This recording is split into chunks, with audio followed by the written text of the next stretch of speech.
Good evening, race fans. It's that time. It's a bittersweet occasion this evening. Two more races for RTO, but it is the final two from what has been yet another scintillating season from the RTO drivers. It's round number 8. It is Kailami. My name, of course, is John Wright, aka Double O Raven. Joining me this evening, a special treat, making his Raven Comms debut. Certainly no stranger to a racetrack and a microphone, though. It is Mr. Sabre Sim Racer himself, Matthew Wright. Good evening, Matthew. Evening, John. Good evening, everyone watching. Hope all is well. Pleasure to be here this evening and looking forward to the spicy racing that's about to come up this evening. Oh, and spicy it will be. It is, of course, the RTO Track Titan GT3 Season 7 finale. Track Titan, the easiest way to find how to cut your lap times and see visually where you can improve to other drivers on their leaderboards, or even your friends and community racers. Challenge your friends to get fastest lap times at different tracks and car combos and see where you or they are faster to be number one. Not only can the drivers benefiting from the generosity of the sponsors, easy for me to say, viewers as well. RTO Titan at checkout will give you 1 month free of the Plus subscription, as well as 30% off your next month. The drivers walking away this evening with prizes as well. The top 3 in each of the 3 categories will be receiving a 3-month, a 6-month and a 1-year Plus membership for their efforts over the season.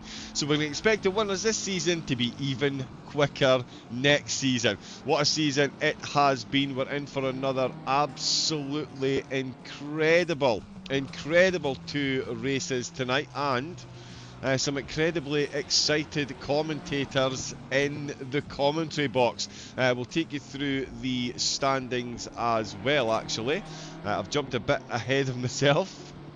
But we'll have a quick look.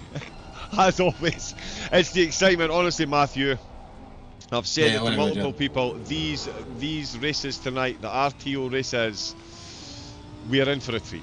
We are in for an absolute treat. It's going to be one-way traffic in the arms. It's Raiden Shogun with a 70-point lead, and dare I say, a 1-month subscription to the Plus membership on the Track Titan website, given the position that he finds himself in. Nige Woodcut looking good in third, and second with Chris Wilson in third. Blind Bond in fourth with Phil Mitchell.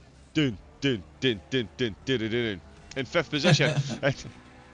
David Blythe, Craig Winter, and of course Badger in 8th. We've got Baz O'Neill and Alexandria Acuti rounding out the top 10. In the silver category, it's Nick Cooper who is leading the way, 44 points ahead of Ryan McCord. Richard Gasson in third place, only 6 points behind McCord though. So a battle there, no doubt. What a track we're going to do on though. Andrew Priadko in fourth place. He's got a quali ban for race number 1. So it's all going to be on race 2 for him. Whitburn in 5th. Facina in 6th with Emmanuel Raji on a bit of a charge. At points in the season, no stranger to a podium, but also no stranger to an 8th place either. Marcel Schneepman on 209 on 8th place, in 9th and 10th. It's Adam Douglas and Stuart Pryor. And of course, in the pros, there they are. Who didn't want to pop up on screen there? They're shy for once. It is Dan all-conquering Watts at the top, but will he conquer it this evening? Matt Whitburn, another driver, no stranger to a podium, and can he soak up the pressure? Yes, he can. We've seen him being chased down by Watts, Revzig, Sidlowski, Nergard. RTO have thrown everything but the kitchen sink at their newest member, and he has stood up to everything and then some. A more than worthy addition to the team. Revzig, his teammate there in third place. He does like to spoil a party, does Sigurd, so we'll see what he does by the end of this evening. Sidlowski in fourth. Nergard with the win. His first win in RTO colours at the Red Bull Ring in the wet, no less. That is how it's done. Took pole position in qualifying, took the race win and took the fastest lap. The Grand Slam. Nergard doing it in style. Liam Page in 6th. It's Jordan Watson in 7th. And James Whittaker bringing up the rear of the field at the minute in 8th place. We're going to see some phenomenal racing, and as I mentioned, we do have Matthew right in the commentary box. You'll be no doubt looking forward to this one, especially given, Matthew, that we're here at Kyalami. You want to talk about a track that lends to overtaking. Safe to say this is right up there. Definitely, Kyalami is one of those tracks where there's going to be close action. There's going to be some senderoonies from way downtown, because speaking from experience on the few laps that I have turned around Kyalami, the undulations in the track, the track variation is absolutely unbelievable. 15 corners on this track, it doesn't feel like 15 corners, it just whizzes by every single lap. So I'm looking forward to seeing who's going to be the bravest, who's going to, play the percentages and kind of be patient, or who's just going to be like, all guns blazing, it's the last race of the season, I'm out to win it. I'm looking forward to what I'm about to see. Yes, indeed, you should be. As you say, 15 corners, 9 to the left, 6 to the right, 78 feet of elevation. Of course, most of that through the S's and down the mine shaft. That lay coupe turning. Ooh, yes, absolutely can be. 1961 this track was built, and much like Imola, if it wasn't for the local mayor, the track would not be in existence. It has a place in spectators' hearts worldwide. There is some phenomenal vantage points for the viewers as well. The longest straight, 1.1 kilometres long, 2.8 miles for the whole track. And yeah, as I say, some serious elevation. I know it only 78 feet compared to some of the elevation changes at, say, Laguna Seca, but around this track they have got the elevations in exactly the right places. The track actually used to be on the other side of the hill. So there you go, it was first built. It's on the other side of the hill, yeah. Wow. It's an unbelievable track for sure. There's a reason why Niki Lauda and James Hunt had such a great race here in 1976, if my memory serves me correct. You know what I mean? Like, this track was built for racing, nothing else. Yeah, 100%. And we've got some real racers out here this evening. I wonder if Daniel Zlatnik's going to get on in the Ferrari, actually. Some great onboard shots from Wilson's Aston Martin. Gratuitous ASMR from the Aston Martin engine, let's face it. And the Mercedes, they do sound very good. But yeah, I do love the sound of the Mercedes. That is probably one of my favourite sounding GT3 cars after the Porsche 911. I can't lie, I am a Porsche fanboy. Sorry viewers if I've offended anyone, but my mind will not be changed. I am a Porsche fanboy. When I can get the car around the track, I absolutely adore that car. It's my favourite car, definitely, without question. Well, you will be a big fan of Sigurd Revzig because, yeah, if anyone can make a Porsche move quickly, it is Sigurd. He'll be out in the pros pretty soon. Daniel Zlatnik started the season in the Porsche. He actually won the AMS last season, started this season in the Porsche. He was getting himself some good results, but really it was more to do with luck rather than... I mean, don't get me wrong, he was still as quick as he could possibly be. He was putting in some consistent laps and things, but really did not get to grips with the Porsche. So he's moved back in to the Ferrari. A second and a half of a gap. Look at that, a second and a half separating first and second, and 5,500 hundredths separating second and third. And there goes. And look at Nice Woodcat, he pops it in there with an almost identical time. 3 drivers a second and a half. 1 minute 43.757, 1 minute 43.775, and 1 minute 43.830 for those. Nice. Yes, indeed. I did say to you this evening, Matthew's going to be keeping a close eye on the AMS battling away, and I did say it's going to be a phenomenally close battle. And of course, as well, the drivers will have the ballast. In fact, that is what I jumped ahead of as well. Apologies, Matthew. You were going to bring us an update on the ballast. I'm a bit excited about the window, racing John. tonight. You just, That's right. Yeah, just get the script. racing. We'll Get just the racing. throw it out the window. Let's just start. Wave the green flag, boys. Let's go. Well, yeah.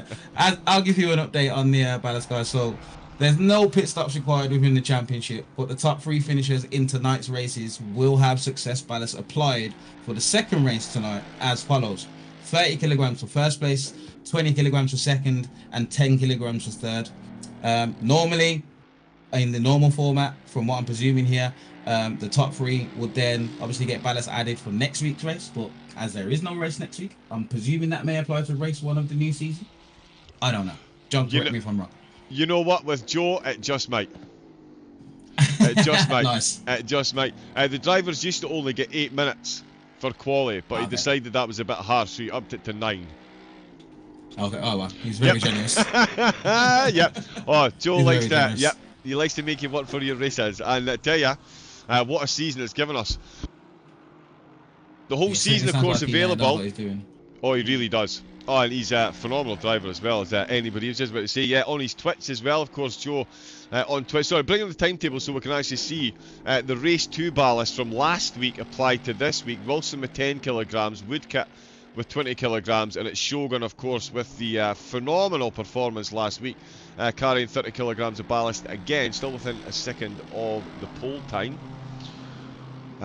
Yes, YouTube, of course, the whole season 7 available on the RTO esports channel. It's had a phenomenal takeoff since its inception. Of course, the scintillating season 6, as it has been tagged, absolutely worth every single minute of your time to watch that. The racing was incredible week after week after week. And it's, yeah, Season 7 has continued onward. So thank you to everyone that has subscribed to the YouTube channel and continues to support it. And everyone that pops that thumbs up on the stream as well. Thank you very much. Massively, massively appreciated by everyone involved at RTO. They've got an academy. If you are looking to get involved in racing, it's honestly one of the absolute best places you could possibly hope to start your sim racing career, no matter what level you are at. There's an academy for the beginners. Paul Sidlowski runs that, and I can tell you that Paul Sidlowski, from personal experience, is absolute salt of the earth. Simple as that. So yeah, joining the academy. If you are a bit quicker, come test yourself against Watts, Revzig, Whitburn. Yeah, every level is catered to. That's on the SimGrid. So jump onto SimGrid, jump onto the host page. You can keep up to date with all of the action. You'll get the Discord link there as well, so you can jump into the Discord and get involved. And as well, I have actually been lurking, Joe, and I've seen the new POV stream that you've been doing. And it looks very good. It looks very, very, very good. Especially now I've noticed that you've moved the camera up slightly so you don't see the stream deck in the bottom right. And it really does look, yeah, very, very cool. Oh, Matthew, I made you a promise. You were going to see some incredible racing right through the field, incredibly close. Mm-hmm. 2 Aston Martins separated by 0.04 of a second round a 2.6 mile track. Not too bad. And this is just the ARMS division, if I'm not correct. This is the ARMS, my friend. Yes, this is the ARMS. Holy moly. Okay, looks like I got my work cut out for me tonight then. Indeed you do. Baptism of fire. Not only do you have to work with a hyperactive Scotsman, you've got some of the quickest hands on the planet. Battling it out. So, yeah. The bottom of the ARMS pack, Blythe and Winter are only separated by a 10th. Yeah, it looks like there's definitely going to be battles right across the field in the ARMS, so I'll do my best to keep a hold of everything. But my eye on Mr. Woodcut, Mr. Wilson. I see you boys in the Aston Martin, absolutely setting the track on fire. But let's see what the pros have got now.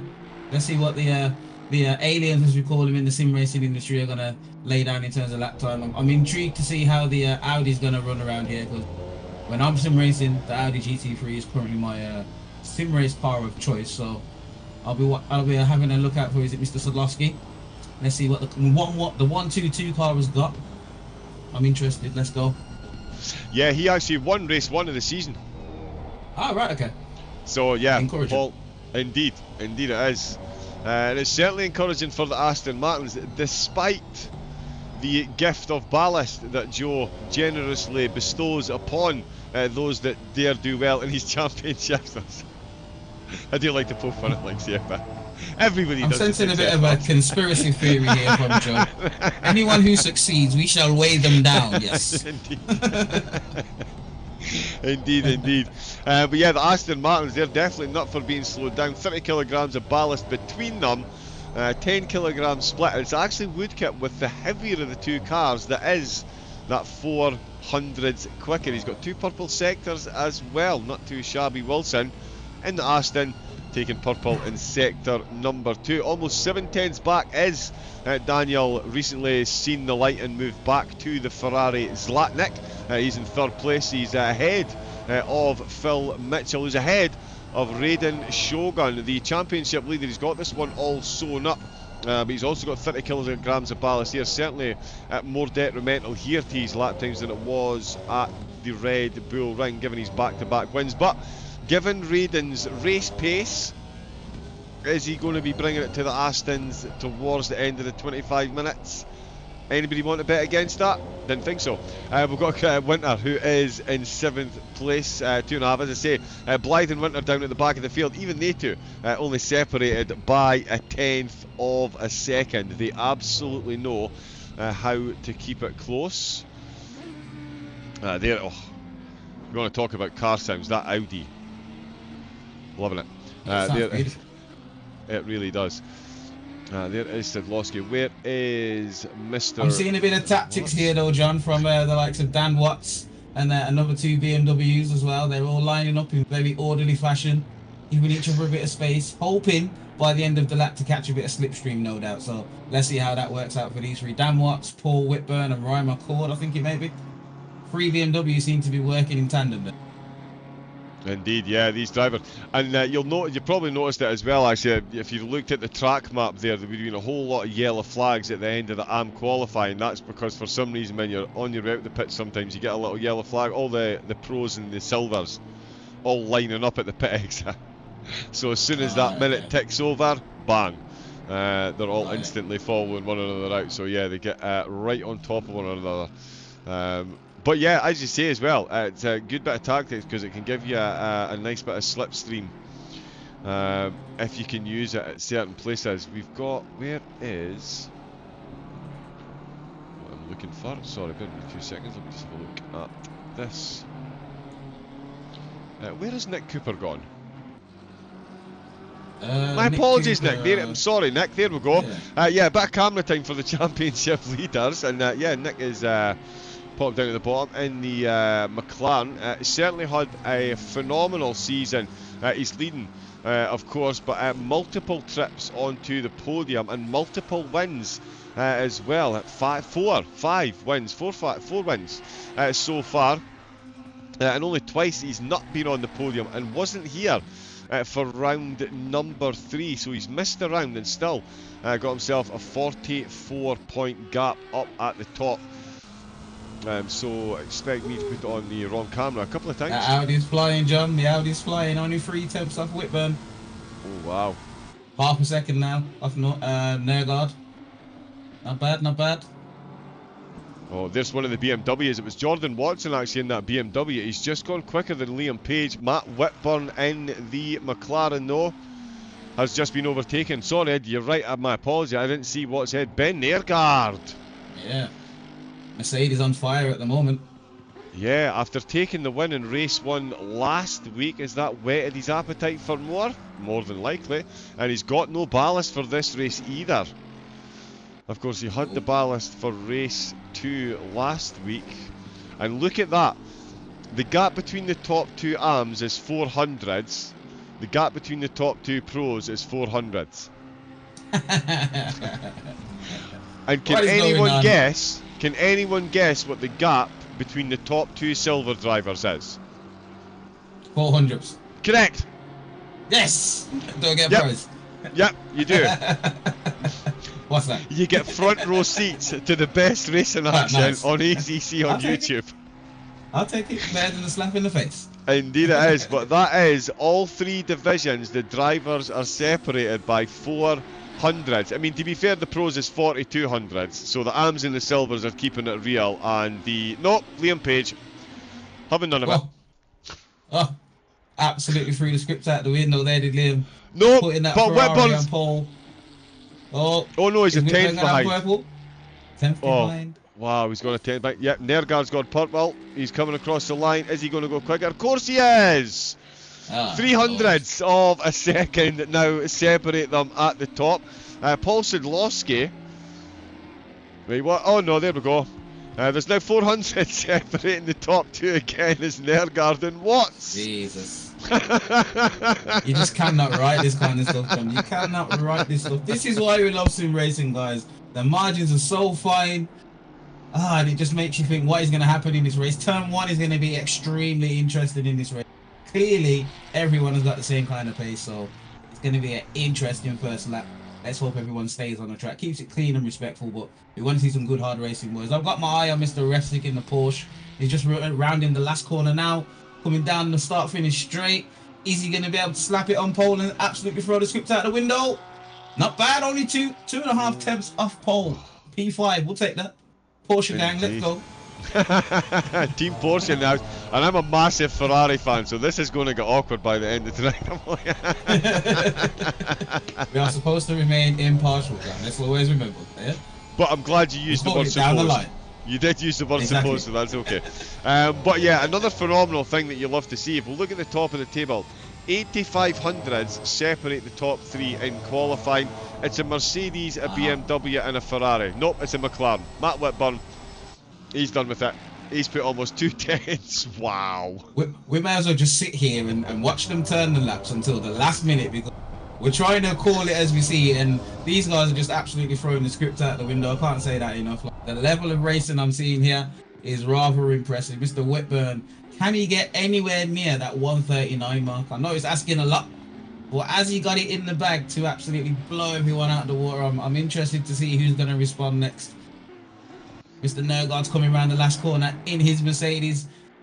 He's a tenth and a bit down on Whitburn. Can he do anything here? He approaches the final hairpin. Looks like he's got a good exit using all the track. Pins it to the white line. Comes down the middle of the track trying to get the shortest run. Oh no, he's not on the last corner. Yeah, no, he's actually just three corners. Yeah, sorry. Is he setting a lap now? Whitburn. No, I'm with Nergard. Oh, Nergard's at the... Yeah, sorry, Yeah. Nergard's just set his lap. So he's okay, at the end. okay. Yeah, so he's just gone quicker than Watson, put himself back up to second. Sigurd... Oh, Porsche... Yes. Let's go, Refsik. Let's go. What did I say? If he can drive the Porsche right around this track, it is absolutely unbelievable. I hate to say it, John, but at the moment, I've called it. I'm You gonna have just indeed. zip my mouth from now. Mr. Refsik, come on, bro. Don't let me down. Come on, bro. I've called your name. I've called it now. You can't let me down. Minute and a half to go. Let's see what happens. Oh, yeah, but Matt Whitburn only 2,300s behind. Porsche stuff being done here. Sigurd Revsig, absolute man on fire. 2 tenths separating the top 4, and as Joe's pointed out, there is a second separating the top 11. There are other drivers out qualifying as well. The drivers up at the top are absolutely melting the brain. Well, the Silvers are doing just exactly the same. Ryan McCord and Richard Oh my Gasson. lord. Mr. Nergard has just blown the script again. Come on, Refsik. I got faith, bro. Let's go. This is last lap time now. I'm thinking last minute, so it's all or nothing on these laps for these boys now. Oh, wow, it really is. Wow. It really is. There are other drivers out setting time that are all very close as well. I promise you, we will get an average of a tenth of a second between the top 15. Oh, okay. Yeah, an average of a tenth of a second, yeah. Yeah, I'm just watching Mr. McCord as well come round in his BMW. He's a tenth behind Mr. Cooper, who currently holds pole in the Silvers. Can he, on his last chance saloon lap with 20 seconds to go in quali, beat Mr. Cooper and slap it on pole for the Silver division? He's looking like he's pushing very hard. He's binned it. He's pushed too hard. Yep, he's Commentator's gone for curse glory. right there, I think. He went, yeah, it was all or nothing. Fair play to him, though. He gave it his all. He did indeed. And another driver giving it his all, in fact, is Richard Gasson. He is looking for another crack at the top row. He's down the mine shaft, and he has got a fair bit of time in that pocket of his, and it is enough to upset that front row apple cart in the Silvers. Revsig is done with qualifying, and Nergar's pipped him. How is that possible to have 3 drivers within 300s? No. Whitburn has pipped him by 1800ths of a second. Yeah, but Nergar's just this second gone quick. Oh, Gasson! Wow, Gaston within a tenth of Cooper. This is absolutely insane times that they're putting in. These boys have definitely been practicing. They Wow. have definitely been putting those laps in for sure. Some unbelievable times on the board there, definitely. I'm And how very close impressed they with the are as standard. well. Yeah, like 3 temps separate the top 6 in the pro division. Top 2 in the silver division, separated by less than a tenth. Top 2 in the AM separated by less than a tenth as well. So buckle up, boys and girls. Get your popcorn ready because this one's about to get spicy, I reckon. Oh yeah, this is incredible. And Priadko didn't even qualify. Although, oh, oh yeah, no, it was 83. Sorry. Yeah, wow, yeah, mind is blown. Let's have a look at the yeah. So the ARMS qualifying. Let me just wrap my brain around how close this is. Ridiculous. 400 separating the top. Woodkett and Wilson taking the front row in the ARMS in the Aston Martins, despite the 20 and 10 kilograms of ballast. We've got Phil Mitchell going to be starting in third with Zlatnik. Why is that not working? There we go. It was Latnik in fourth, Shogun in fifth, Blythe in sixth, and Winter in seventh place. In the silvers, again, 6,500 separating them as Gasson falls front splitter short of taking pole position. He is ballast free. Behind him, McCord with 30 kilograms of ballast. Less than a tenth and a half off the pole in silver, so definitely going to be one to watch in the race as well. Whitburn in fourth, Snapeman in fifth position, Katarinakis in sixth, Vicina in seventh, and Priadko, of course, with no quali time for race number 1. And you love to see it in the pros. The top 3 separated by, in fact, the top 4 separated by 88 hundredths. The top 3 with a purple sector each. It is McLaren, Mercedes, Porsche, BMW. 4 manufacturers as well. Are you not entertained? Incredible stuff. That was just qualifying. Like, what is the race going to hold here? This is crazy. Exactly. And this is only race 1. We've still got to do it all over again when different people get ballast. Whitburn, Nergard, Revzig leading the way though in the pros. Watts and Watson in 4th and 5th, Page in 6th, and Sidlowski starting in 7th position. The drivers are going to be starting their warm-up lap for the start of the RTO Track Titan Season 7 Round 8 race number 1. Track Titan is the easiest way to find how to cut your lap times and see visually where you can improve to other drivers.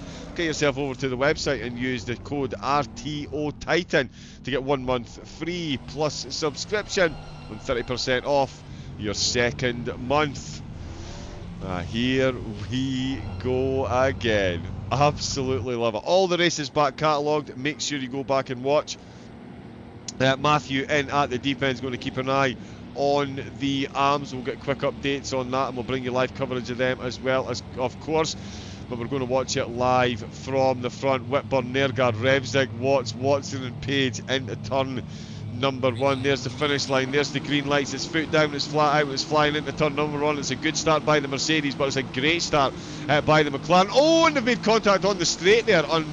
Unusual to see that as Revsig trying to hold on. Oh, and they're going side by side into turn number 1. It's all very neat and tidy there, and it looks like Liam Page has got a good run, a bit too good of a run. He can't find any room past. He's starting to hit that inside curve. The McLaren of Whitburn is disappearing off into the distance by absolutely no means whatsoever, because he's got a solid train and Nergard, Revsig. Contact at the back, contact at the back, contact at the back. Greg Winter's involved. Oh yeah, let's have a look at that one. Sorry, I was a bit late on that one, but I think it was Craig Winter, possibly Zlatnik as well, getting together there. In barbecue, possibly, was it? Or the sweep, maybe? Yeah, I think it was the sweep. Major impact on their race, unfortunately. Okay, so there was a BMW facing the wrong way, but we did see a BMW there of Blythe. No, not Blythe, sorry. It was Phil Mitchell. He touched the curb. Oh no, sorry. So Phil Mitchell. Yeah, it was. It was Craig Winter who touched the curb and touched the back of Zlatnik. So yeah, unfortunate contact down at the arms. That's going to separate them ever so slightly. No separation up at the front as Liam Page, his front splitter, can see nothing but RTO. Is going to be a BMW on BMW overtake as Watson almost opened the door up there for Watts. Dan doesn't need a second invitation to make an overtake. Look how much curb they use on the exit. Look at the solid train at the end of lap number 1. Watts looking for the tighter entry into the last corner to get that all important exit onto the start finish straight. Matt Whitburn is going to finish lap 1 in the lead. Nergard in second, Revzig third. Well, Watson in fourth, still under pressure from Watts into turn 1. Liam Page could be the big beneficiary here. Let's not beat about the bush. He is in a slipstream train of drivers that like to go side by side.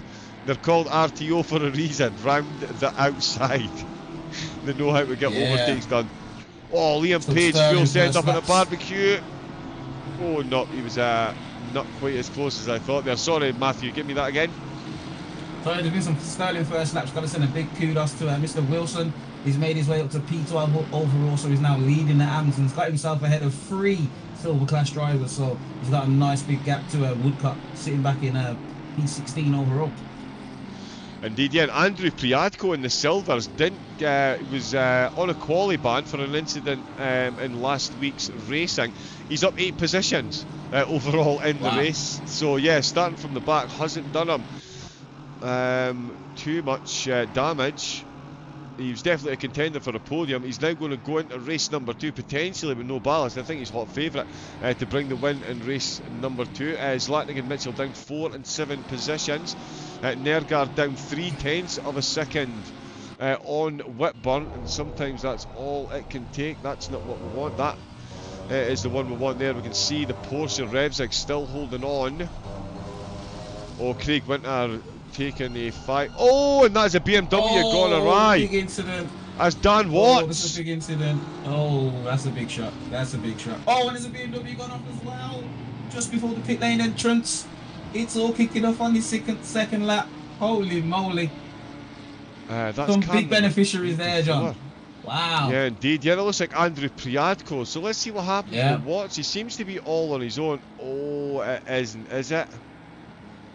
He's not hit Cheetah. He has. The cheetah has bitten him. It really has. It really has. And then you mentioned. Oh yeah, here we go. So we've got the Mercedes as well. This isn't. Yeah, it's Priadko. Right, so let's see what happens. There's 3 cars. He just skipped there. Wow. Then gets the run on the next one. Wow. Takes it nicely through Cheetah. Then there's the BMW spinning off at the end of Cheetah. Wow. Was that Watts? Kinds of action taking place there. I'm not sure. That's crazy. Yeah, so Watts is right out with the running now. He is right down the field. The other car, Liam Page is down a position. Dan Watts is down 12. Ryan McCord has lost positions there as well, so he was taking a void. Nice. We can see, I think there was another incident as well, but I'm not sure, so I don't want to click on that replay in case it isn't. But we did see another incident that was taking place there, so there was a lot of avoiding action. So yeah, lap 1 near perfect for the majority of the field. Lap 2, unfortunately, the track a little bit over inviting.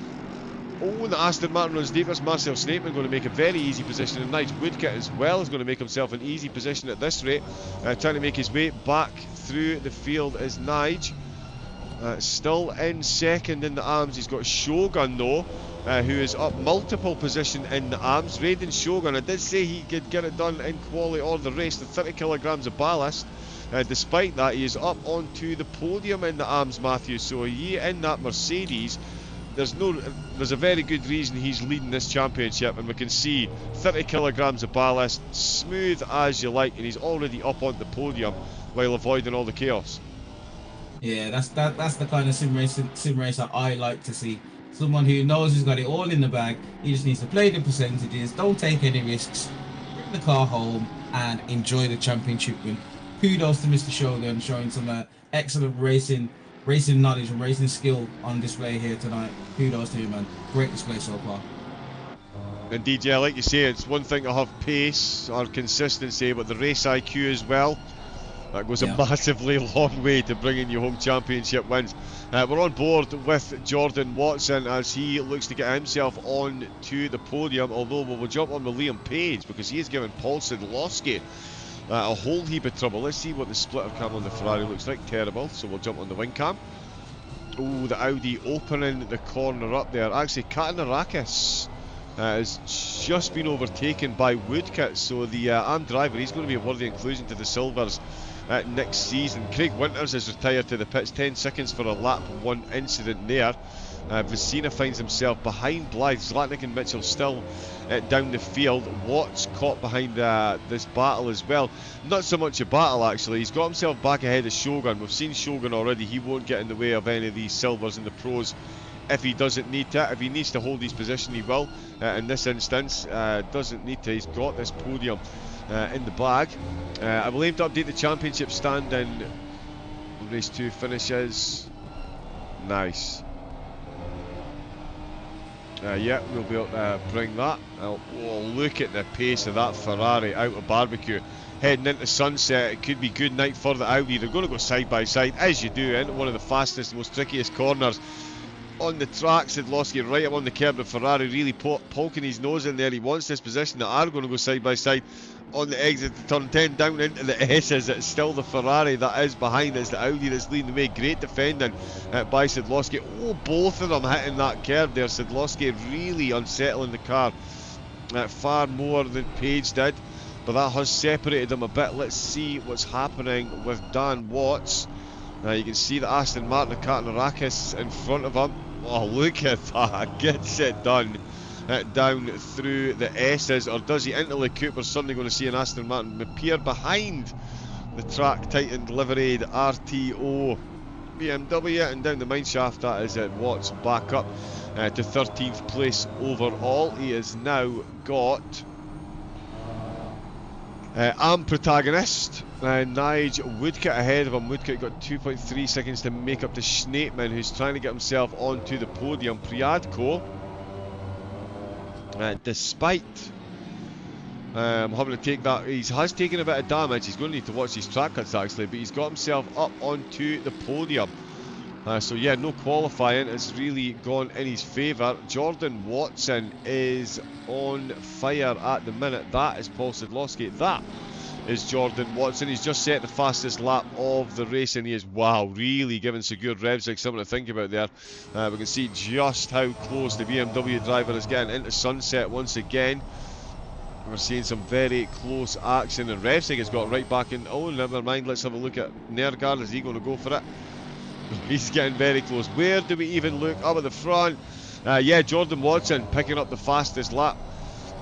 So absolutely on fire. Cooper actually keeping up with Page at the minute. I'm not sure if Page... Oh yeah, we did see Page have a bit of an incident on the curb, but he's fairly dropped back from Sidlowski, and Cooper is certainly sniffing about there. That is looking very close there. How are the AMs looking at the minute, Matthew? I'm seeing Shogun very close to Katanarakis, but he'll be happy, I'm sure, with that podium position, given that Blythe and Zlatnik Mitchell a fair bit down the road still. Yeah, it's all pretty much settled down in the AMs, to be honest, John. I'm quite surprised at how these guys are approaching this race with 15. So we're definitely not going to see any moves from Shogun. I could stake my life on that one. Woodcote looks like he's pushing hard, but he might be struggling to kind of catch up with Mr. Wilson, who's just absolutely light years of everyone. He's leading the AMs with some panache in that Aston Martin, so he's looking good to take the race 1 victory with 14 minutes to go as he's rounding the last corner to start his next lap. Yeah, I'm quite impressed with the level of driving, to be honest.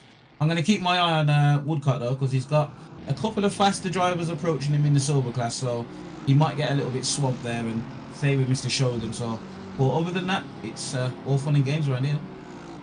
Indeed it is, yeah. I'm just going to jump back on. Let's jump on this replay here. Paul Whitburn just getting the move done on Ryan McCord. That was another car just off the track there. I'm not sure what's going on there, but heading up. Oh, that was Karaganakis getting himself out of the way a bit too vigorously there. Took himself off track, but we can see down the mineshaft then. So McCord, I wondered if he was maybe carrying a bit of damage, but no, Whitburn absolutely flying down the mineshaft. Let's see how McCord gets on at the bottom into the right-hander. Yeah, it's pretty even there. I've just noticed we've had a retiree, John. Mr. Winters had been in the pit lane for the last 4 laps. Yeah, that was a lot of damage that he took, and yeah, 10-second penalty as well for the lap 1 incident. Yeah. It was his car that got himself out of the way, so it does look like he is yeah, done for this one. He might come back out and do a couple of laps in the closing 2 or 3 minutes, we'll see, but he's yeah, looks like he's going to be here for race number 2. I'm definitely going to be here for race number 2. Look how close it is. Up at the front, 2 tenths behind Jordan Watson, fastest driver on the track behind Revzig. We've got Nergard within half a second of Whitburn, and Revzig sandwiched in the middle of it all. He's got Watson, he's trying to fend off the Mercedes, really trying to close it in. Oh, right on that inside curb there, Whitburn taking a slightly different line. Oh, and I tell you, Revzig, he's got Jordan Watson's BMW. So close again, 12 and a half minutes left of this one to go. Oh, that's just something. Come on, Revzig, you got this, bro. Push team, let's go. Come on. How's the old Ferrari doing, John? Yeah, Ferrari not doing so great in this one. Yeah, Page has managed to close back in a bit of the gap on Sedlowski, but yeah, certainly at the minute, the Porsche fans are definitely going to be happier than the Ferrari fans. Revzig doing his best to hang on to this podium. Watson is doing his closed up best. onto Shogun as well now, so is Mr. Shogun gonna let him go? Is he gonna put anything at risk? Is he gonna lay any cards on the table? Whitburn sniffing. He looks down the inside. Look, nice and calm and composed. Mr. Shogun's like, "Yep, off you go. Yep, you run your race. I'll run mine." Mr. Whitburn. Yep, exactly. I got nothing to lose right here. You carry on, sir. So yeah, Mr. Whitburn gets the job done nice and easy there. It gets it done at a good time as well. Not the easiest to let someone pass through these next couple of corners. So yeah, as polite as Shogun will be, he's not going, as you say, he's not doing anything to endanger his race. So yeah, phenomenal drive there. But yeah, nice timing, certainly as far as Whitburn's concerned. As you can see, it he's got Ryan McCord coming up on him as well. Is he going to have the same kind of thought process here? I would expect so. No reason for Shogun to risk anything here. He's got the championship wrapped up. Might as well finish the season on a high. So I'd expect him to let him go at turn 1 here nice and easily. With McCord having a draft as well. Yeah, I would say that's pretty guaranteed. We'll take that as a red, and a win rather than an if. We're going to jump back up to the front because these 4, look how close they are. Although 7 tenths of a gap between Watson and Revzig. That's the most we've seen for quite some time. Nice, let's go Porsche. Oh wow, okay, so that is something I was quickly trying to have a look at as well, but as it stands at the moment, Matt Whitburn is 8 points in the lead of the Pro Championship. Oh. And if he finishes P2 or better in race 2, it guarantees him the championship. He started tonight 40 points behind. Wow, so it is all to play for in the last race. Holy moly. Things just got interesting, boys and girls. Yeah, RTO just does it better. Like, they really do. They really do. I mean, the qualifying, 400 separating most of the top 2. The championship is going to be decided by absolute fractions. Time and again we've seen it be Watts and Revzig battle out. I'm sure I saw 2 championships in a row where they were separated by 3 points at the end. Wow. Oh yes. That's crazy. Yeah, the 2 of them absolutely dominated in a couple of the that was SOP championships as well. Finished top 2, separated by like 3 points. Absolutely ridiculous. Whitburn, again, just proving once again why he has been such a phenomenal signing by RTO, because Matt Whitburn, of course, only joined the RTO team halfway through the season. Oh wow. That is incredible. What would he He, have done if he was there from the start? oh no, so sorry, he was racing from the start, but he only actually joined Ah, the team. Oh, Jordan Watson through the S's, he's got Revsig absolutely banking right. That is the, oh no, has he? The Porsche is coming straight great back up, the defending. BMW, wow, Look at that that is Porsche phenomenal. traction. Let's go. Yeah, talk us through the replay here. I've got the replay running, you can see that on your screen. Yeah, talk us through this. That's some great defend. The Porsche having a wiggle there through barbecue, so he really had his work cut out for him. Yeah, he definitely did. But what Revsink knows, he's got superior traction over that BMW, especially coming out of slower corners as well. So he just holds the inside line, shows his experience, leaves enough space. Car's width is all you've got to leave, boys and girls. Remember that. Hugs that tighter line, able to get on the power extremely early, and then able to bridge a little gap there to the BMW. And now look at the gap as they come down the start finish straight. That's what the Porsche excels in, traction. Indeed it does, and Sigur Revsig excels at everything to do with behind the Looks wheel like of a it. car. So. He certainly knows how to engineer and drive that Porsche a lot better than me. That's for sure. Yeah, I won't even bring up my driving skills in the Porsche because there are none. McCord in the BMW, he's definitely got some skills. He's got Nigel Woodcock ahead of him. Woodcock in that second place in the arms. He'll be happy bringing home the podium. Would have been happier, I'm sure, if he was in the battle for... in a battle with Wilson. Wilson at the minute has got Dan Watts behind them. Dan Watts needs to get past 5 drivers before it's going to bring him any points. That is a lot of track to make up to Liam Page, who's within a second now of Paul Sidlowski. Sidlowski now 5.5 down. Jordan Watson's going for it again, I think. Is he having another look? Let's get on to Helicam quickly, please, cameraman, keep up. Even the cameraman can't keep up with the action. Oh, and again the Porsche having a massive wiggle. Porsche doing Porsche things, but Revsig doing Revsig's thing. This is an absolute titanic battle between these two right now, Matthew. Yeah, definitely. I think Watson might be trying to set him up in the wrong corner though.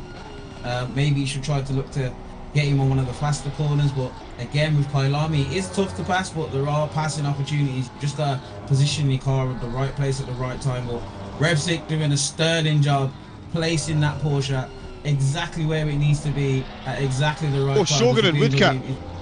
What we missed? Have we missed it? No, there's been no overtake, but Raiden Shogun, his lap times have completely flown under the radar because there's been so much other action. It's RTO.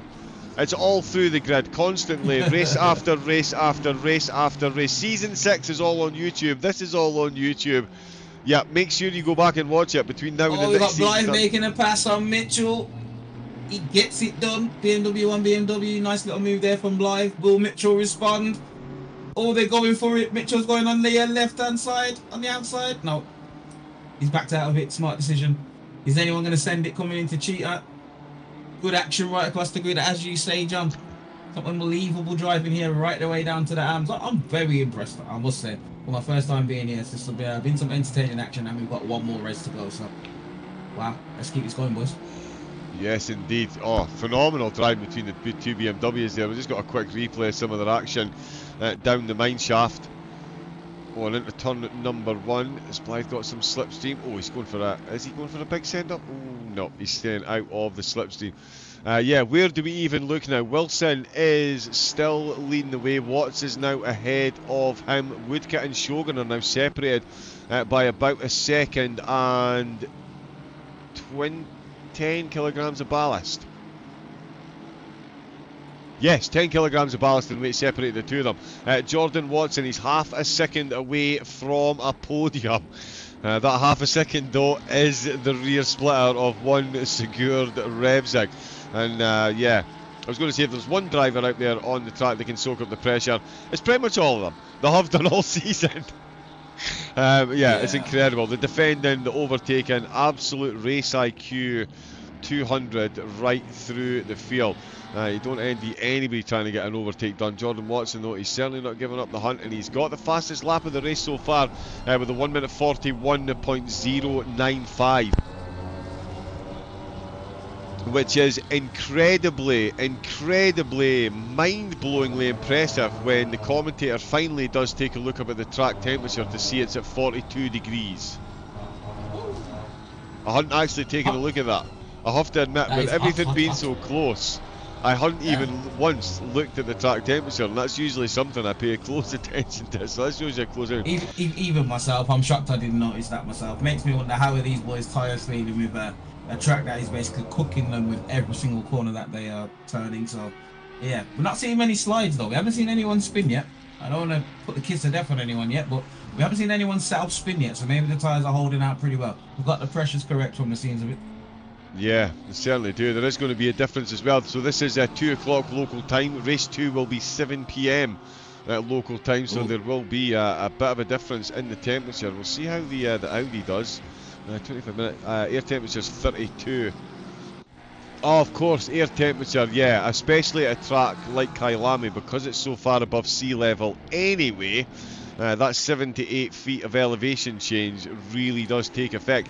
It's also, unfortunately, why we'll never see PC and console crossover, because PC doesn't have air pressure. Console doesn't have air pressure, unfortunately. So if they could just add that to console, along with a decent spectator mode as well, that would be great. You're so fussy, John. I know, I don't want much, do I? Just lay the world on a plate, please, thank you. Oh, Watson and Revzig, have they just swapped positions? And then swapped back again? I think they were very close to swapping positions there. Oh, Nergard, has he broken the toe though? Oh yeah, he has. He's sitting at 0.8 of a second. Is Whitburn finally, with 2 minutes left to go, giving himself what could be considered breathing space. I know it's 0.8 of a second, but in this league, that's considered a bit of breathing space. As he is really fussy. I'm glad the viewers know. I'm glad they know you as well as I do, John. And they realise that I'm not talking nonsense. I speak the facts, people. Moving swiftly on. Speaking of moving swiftly on, everybody on track still. Karnarakis, Mitchell and Blythe having a three-way battle still down at the back of the field. Cooper got a 2.5 second gap to gas on Priadco. Definitely one of the big winners today. Revzig's had a wobble. Watson side by side. Is he going to back out? He's sending it through the cheater. Side by side again. Oh my god, into the last turn. Revzig's got the inside line. Is Watts going to send it round the outside, or is he going to look for a switch? Surely he's going to look for the switch. He's tailed onto his bumper, nailed onto him. Revzig goes ultra defensive, almost in the pit lane. He's gone that defensive. Oh, Watts is trying to sneak it down the inside. Can he get it? Revzig backs out of it, takes the wider line. Is he going to look for a cutback now? Surely Watson is going to block that off, is he? Revzig's hard on the power. Back end steps out, as does Watson's. Oh my word, what action we've got here as we're coming into what is this, the last lap, or is there going to be one more? This is the last lap. This is the last lap. This is the last lap. No. No. It is the last lap. This is the last chance for romance, and it is the last chance for a podium position. Watson got that memo and decided to act upon it. And I was going to question the tyres at 42 degrees in the Porsche, and yeah, it's a question that's just been answered. They're running deep at the bottom of the mine shaft. It's opened the door through Cheetah, and no one in RTO needs a second invitation to walk through an open door overtake. Wasn't all his own way though for Watson. Had to make it work out of the last corner. Look how close he got. Revzig trying to take the inside line. Watson said, no, secured. I think you'll find. I've got this position, I'm going to take the inside line, and on that exit gets the job done. Let's make sure we get Matt Whitburn crossing the line. Of course there's going to be overtakes. Watts is just on the back of Priadgo, so that is not for position.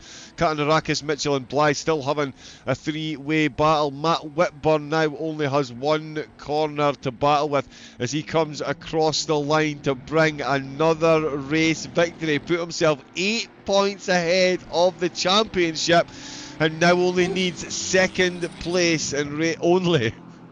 Let's not use the word only in this field of drivers. He needs second place to guarantee the championship. Nergard with another podium visit in as many races. Watson with the fastest lap gets the podium position in the final lap. What an exchange. Revzig, I think we'll understand his feelings on the situation. There's Sadlowski and Audi with Liam Page crossing the line as well in 5th and 6th. Nick Cooper bringing home the silver win. Richard Gasson in 2nd and Andrew Priadko. No quality time but he's going to have ballast in race 2 because he got on the podium. And it is Chris Wilson, Team Aston Martin, 1-2 in the arms. Oh, we've had an incident on the last lap. Blythe and Mitchell coming together. Blythe goes round, rear end goes whoopsie. There was a little bit of contact there from Mitchell, hence why he's let him recover and take the position back. But drama right the way down the field on the last lap. Every point counts. Trust. Yeah. I believe that. Yeah. Good racing, though, boys. That was fun. He's completely missed his brakes there. Yeah, just a little bit. Just a little bit there. What a race that was. The qualifying, the race. And we're going to be able to do it all again. Yeah, baby. Take 2. Take 2. Yeah, I might need to take quite a few after this, to be fair. Let's have a look at the confirmed results from race number 1. It is Wilson, 10 kilograms of ballast, finishes first. Woodkit, 20 kilograms of ballast in second. Shogun, 30 kilograms of ballast, finished in third place. Those ballasts will be reversed. Woodkit's going to be running 20 kgs again. Blythe in fourth, Mitchell in fifth place, Zlatnik and Winter 6th and 7th. In the silvers, Cooper, Gasson and Priadko on the podium. Schneitman in fourth, Whitburn in fifth place, McCord in 6th position, Facina in 7th, and Katarakis in 8th. And in the pros, it is, I don't want to curse the commentator, but it is champion-elect Matt Whitburn that finds himself coming across the line first out of everyone to take that checkered flag, despite the 20 kilograms of ballast. Ben Nergard, another trip on the podium this season, phenomenal to see. In second place, Watson in third with the fastest lap, and that overtake on the last lap over Revzig. Sidlowski in fifth place, Page in sixth, and Dan Watts finishing in seventh position. He started this championship, he started tonight's race 40 points ahead in the championship, and yeah, that is certainly not the case now. I am trying to be too clever for my own good. Where has Matt Whitburn gone? There's Matt Whitburn there.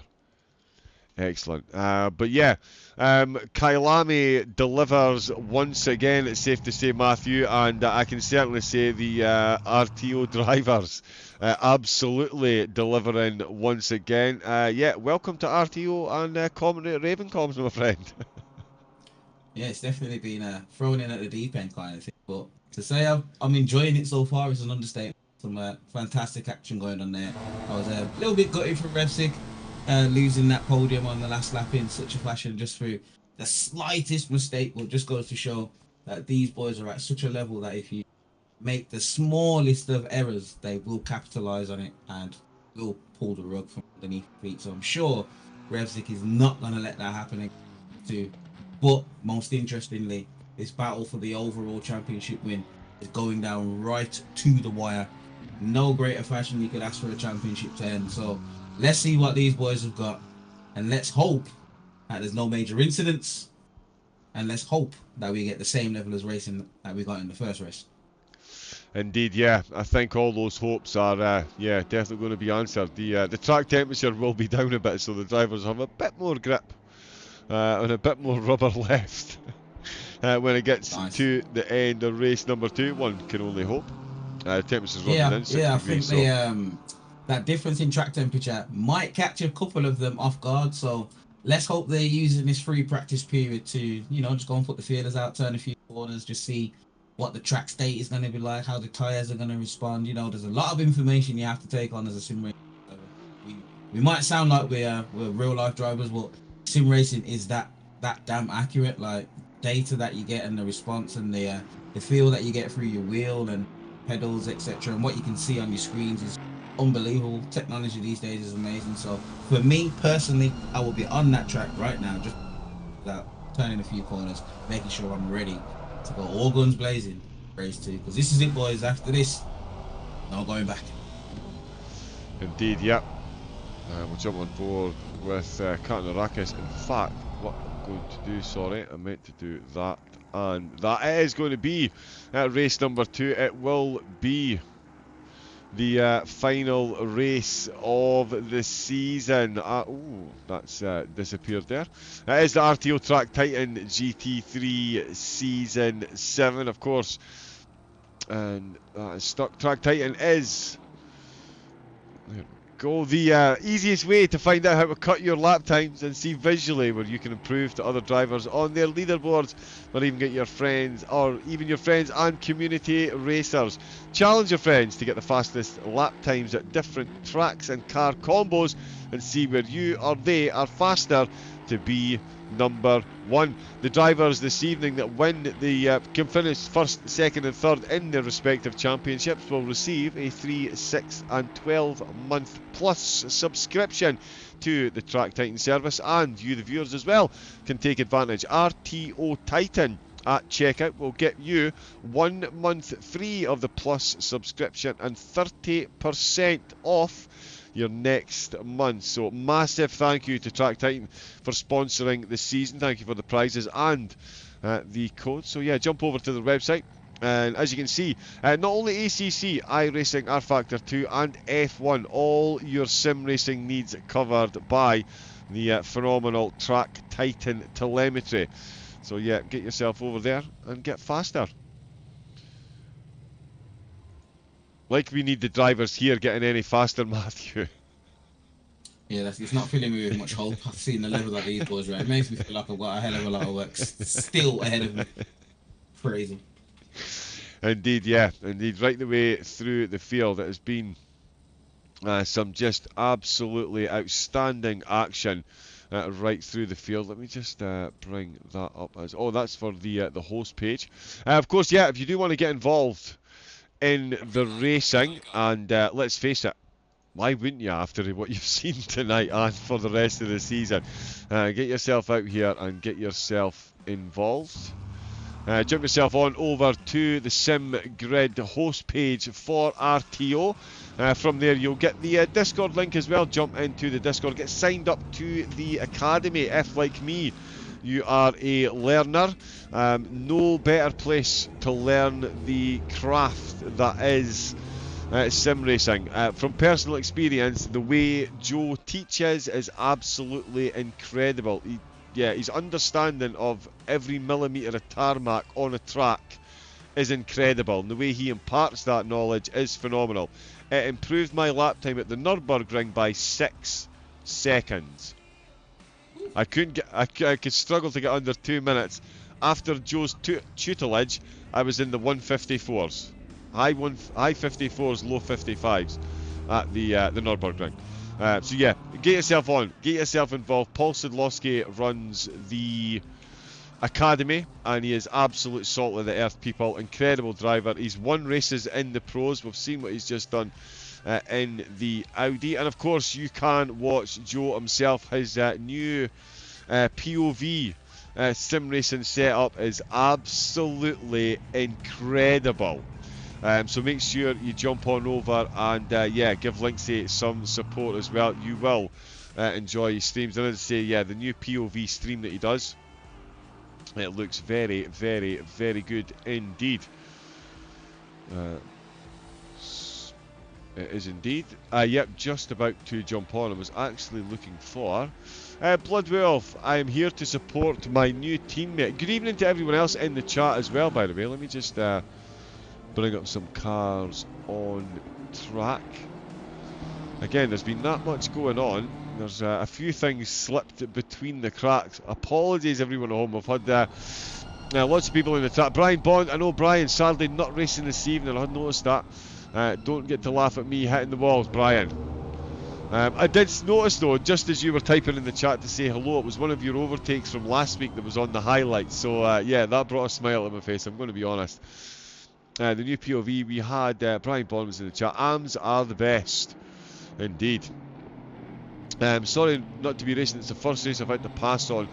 Still cleaning up the house. Yeah, hope everything's going well. Dan obviously doesn't want ballast. There we go. Yeah, that was when we realised that Dan could be losing the title. JG or Jacko Good luck. Looking a good run for Matt. Going to be an interesting final. Haha. Yes, it is. Bloodwolf. Who is your team? Remind us again, sorry, Bloodwolf. Who is your teammate? Yeah, Brian is still here. Katarakis, who is in the silvers. Yep, so he's in the quali. Yep, as soon as he's out on track, we'll get you some on boards. Let's see what Daniel Zlatnik has slipped into for race 2. There we go, it's the Dragon Ball Z. Daniel Zlatnik, he's got some of the most incredible liveries. The Team Snail liveries are phenomenal, and he does race in 2 different liveries. The different one for race 1 and race number 2.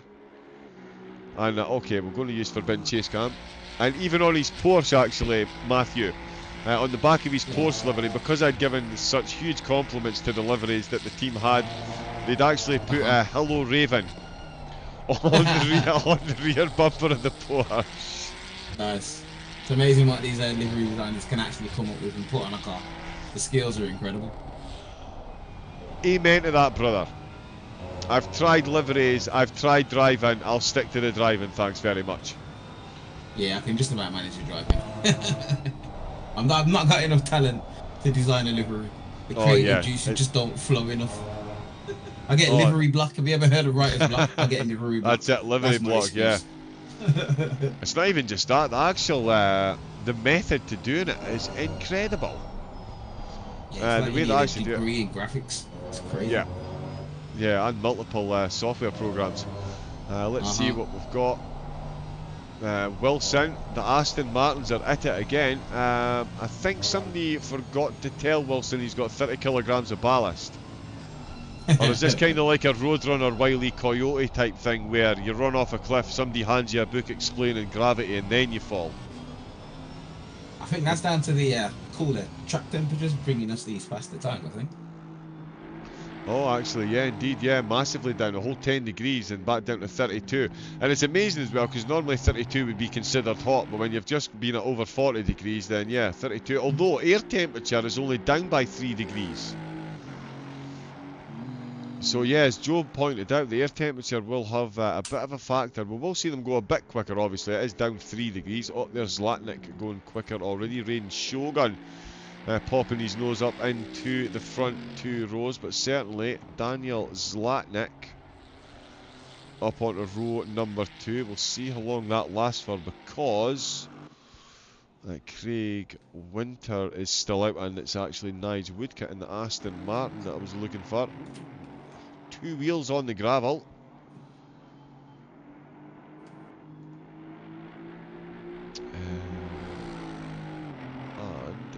Think. Joe, you still jumping in? Or is it, oh, maybe wait until after the end of the race, actually. That would make sense. That would make sense. Come on, Raven. I know. Keep up with this. I can't keep up with anything. This is just too mind-blowingly bending my brain, keeping up with these lap times and how close it is. I mean, the championship is going to be decided, and I said that at the start of the season. It's one of these championships. Nothing is going to be decided until the last race of the season. Yeah, you called it right now. Yeah, and in the pros, that is, yeah. In fact, oh, there we go. We do Forbidden Chase Cam now and again. There we go. Boom. Team Snails. Love it. And they've got RTO on the roof as well. Which you, oh, no, sorry. No, Joe. No. It was just for the message you sent me about jumping in. I wasn't sure if you were going to jump in at half time or at the end of the race. But yeah, no, you're all good. Yep, you did say at the end of race 2. My apologies. Yep, sorry, I've read that wrong. But yeah, we'll get you in. Well, it's your league. You can jump in whenever you want, actually.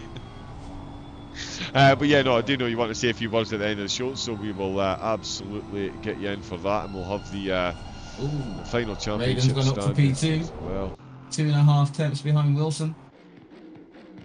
Oh yeah. Wilson's moving quickly on this lap as well. Nige Woodcut sets an identical time to Mitchell, as you do. As you do. It's RTO. We expect nothing less. Any more than a tenth between the top 3 and there's a riot. That's how it works. It certainly seems to be the way it works. Winter is going quicker. Nice Woodcut is really going quicker. Oh yeah, Yeah, loving that he's cooking Aston at the Martin. moment. He's pushing. He's pushing.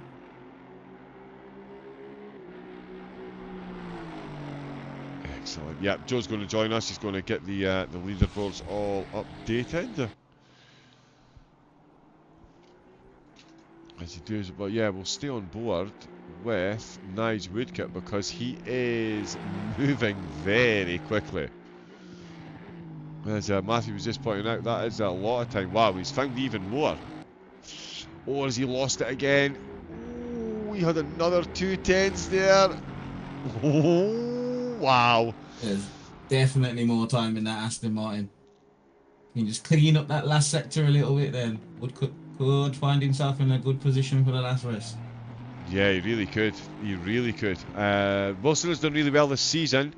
Will be good to see how he does in season 8. Yeah, and actually you mentioned as well, right through the championship, yeah, Wilson has done phenomenally well.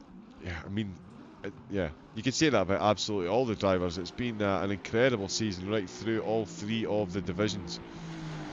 Same as it was last season, season 6. It's all on YouTube. Make sure you go back and watch it. I'm going to be watching it between the end of this season and the start of next. That's 2 whole seasons to binge watch. Oh yeah. Nice. Just a pity they've got that droning Scottish voice on there. Sounds like an out of tune bagpipe being kicked down the stairs.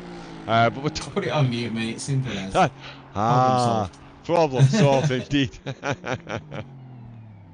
Definitely the best way to do it. Let's see if Woodcut has found the best way to do it. Oh, he's going quick, but so is Wilson. Wilson is behind him. Woodcut's going to cross the line first. Rain Shogun. Yep, Rain Shogun, he's now threatening a purple time, and Phil Mitchell is looking to stick his oar into this one as well. Oh, and he's gone quicker. He's got to within a second, but that is within a second of the current time.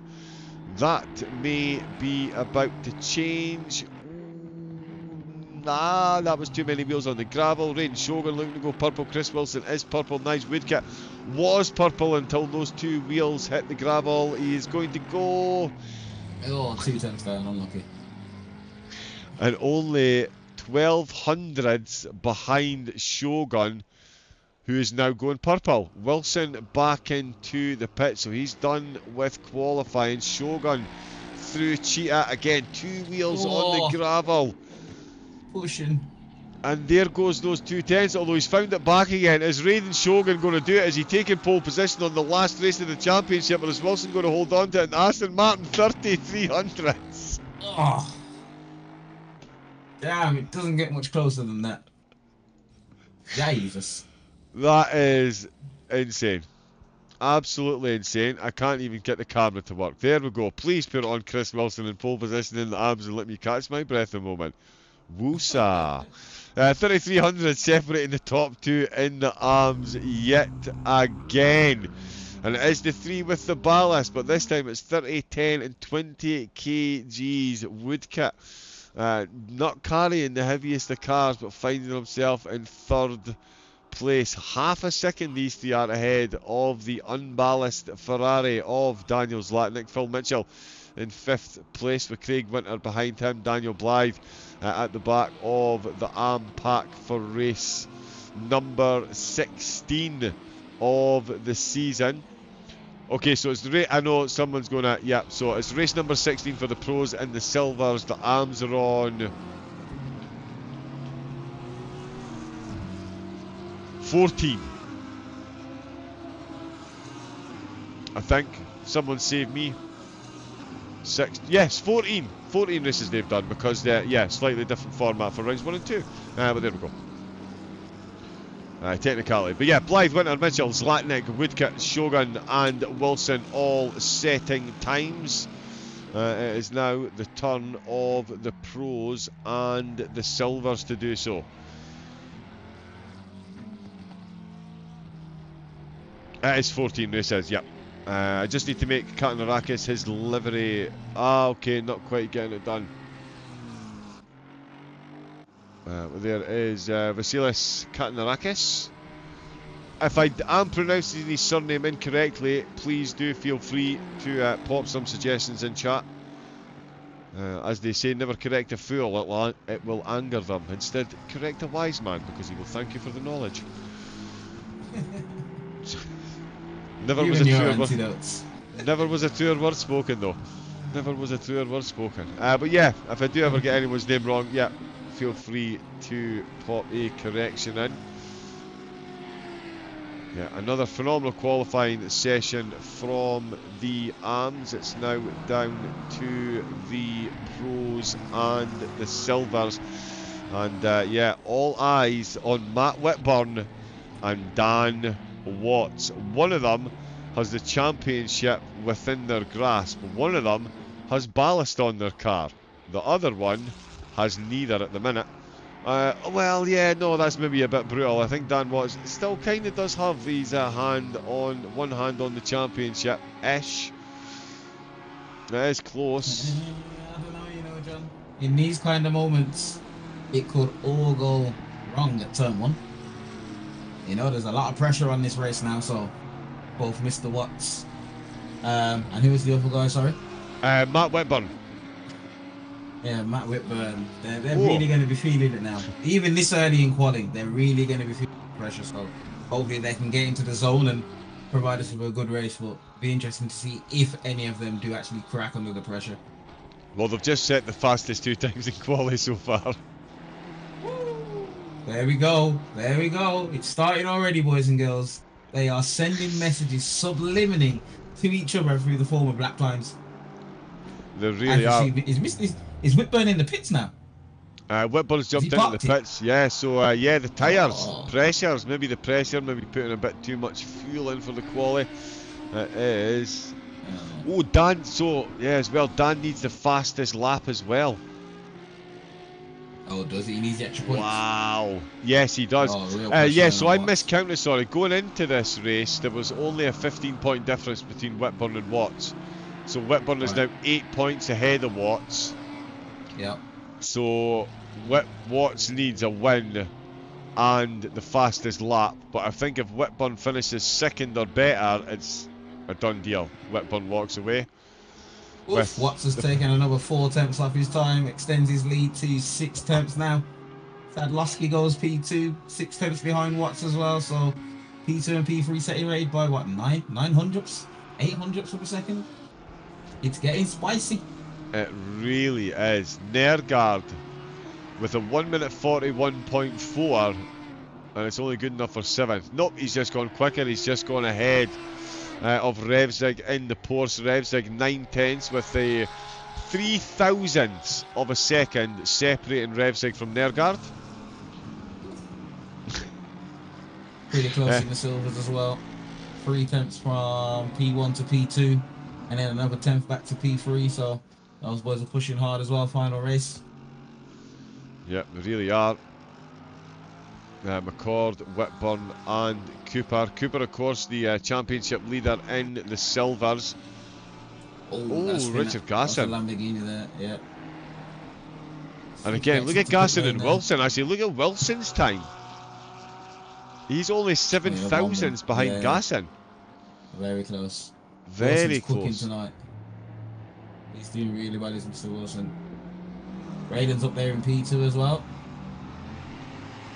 Would you mind if I jumped in for 1 second? Yes, go away.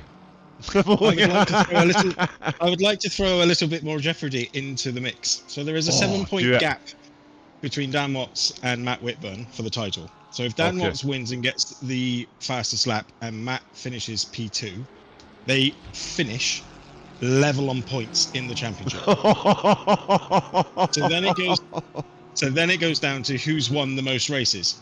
If Dan wins this race, they are level throughout the season on races won. So we call a one-on-one for the title. One-on-one, one-lap shootout. I think we may end up having to do something like that. It would be no ballast. We get the fastest lap in a 10-minute shootout or something. I don't know, but yeah, it would. Yeah, I just thought I'd show that one out because that really makes it difficult now. So yeah. Oof. That is incredible. Damn. Yeah. I would not want to be Dan Watts right now. That is all I can say. I would much rather be Matt Whitburn right now. Yeah, he's in a Dan slightly Watts better is he's position. man. But I mean, he's 4 tenths ahead at the moment, but is anyone going to pip him to the post? Let's have a look. Ref 6 flying now. He's 3 tenths up on his last lap. yeah, Matt Whitburn isn't though. He's in 6th. 30 kilograms of ballast, but this just beautifully highlights how close these seasons are, these RTO seasons. Like go back and watch as soon as this is finished tonight. I know you're all going to go back and watch season 6, and season 7 has just followed on absolutely beautifully. The top 7 separated by 7/10, so again an average of a 1/10 of a second separating the top 7. Yeah, this is last lap territory now. Priadko's now put it on pole though for the Silvers. Going 3 tenths ahead of Marcel. Impressive there in the Mercedes. With McCord only 1/100th behind Marcel. So McCord sniffing a P2 in quali here. Oh, and he's got it. Nice. Cooper's gone 3rd, Paul Whitburn 4th in the Silvers. Revzig is 2nd in the Pros, and this is all going the way of Dan Watts at the minute because Matt Whitburn is in 7th position. But remember, he did pit, so he did have to do another outlap, and this will be his yes. Oh, of course.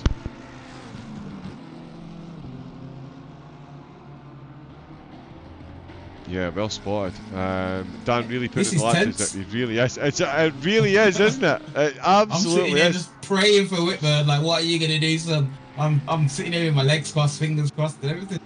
Eyes, everything. Although I see that makes it difficult to see. Let's uncross the eyes.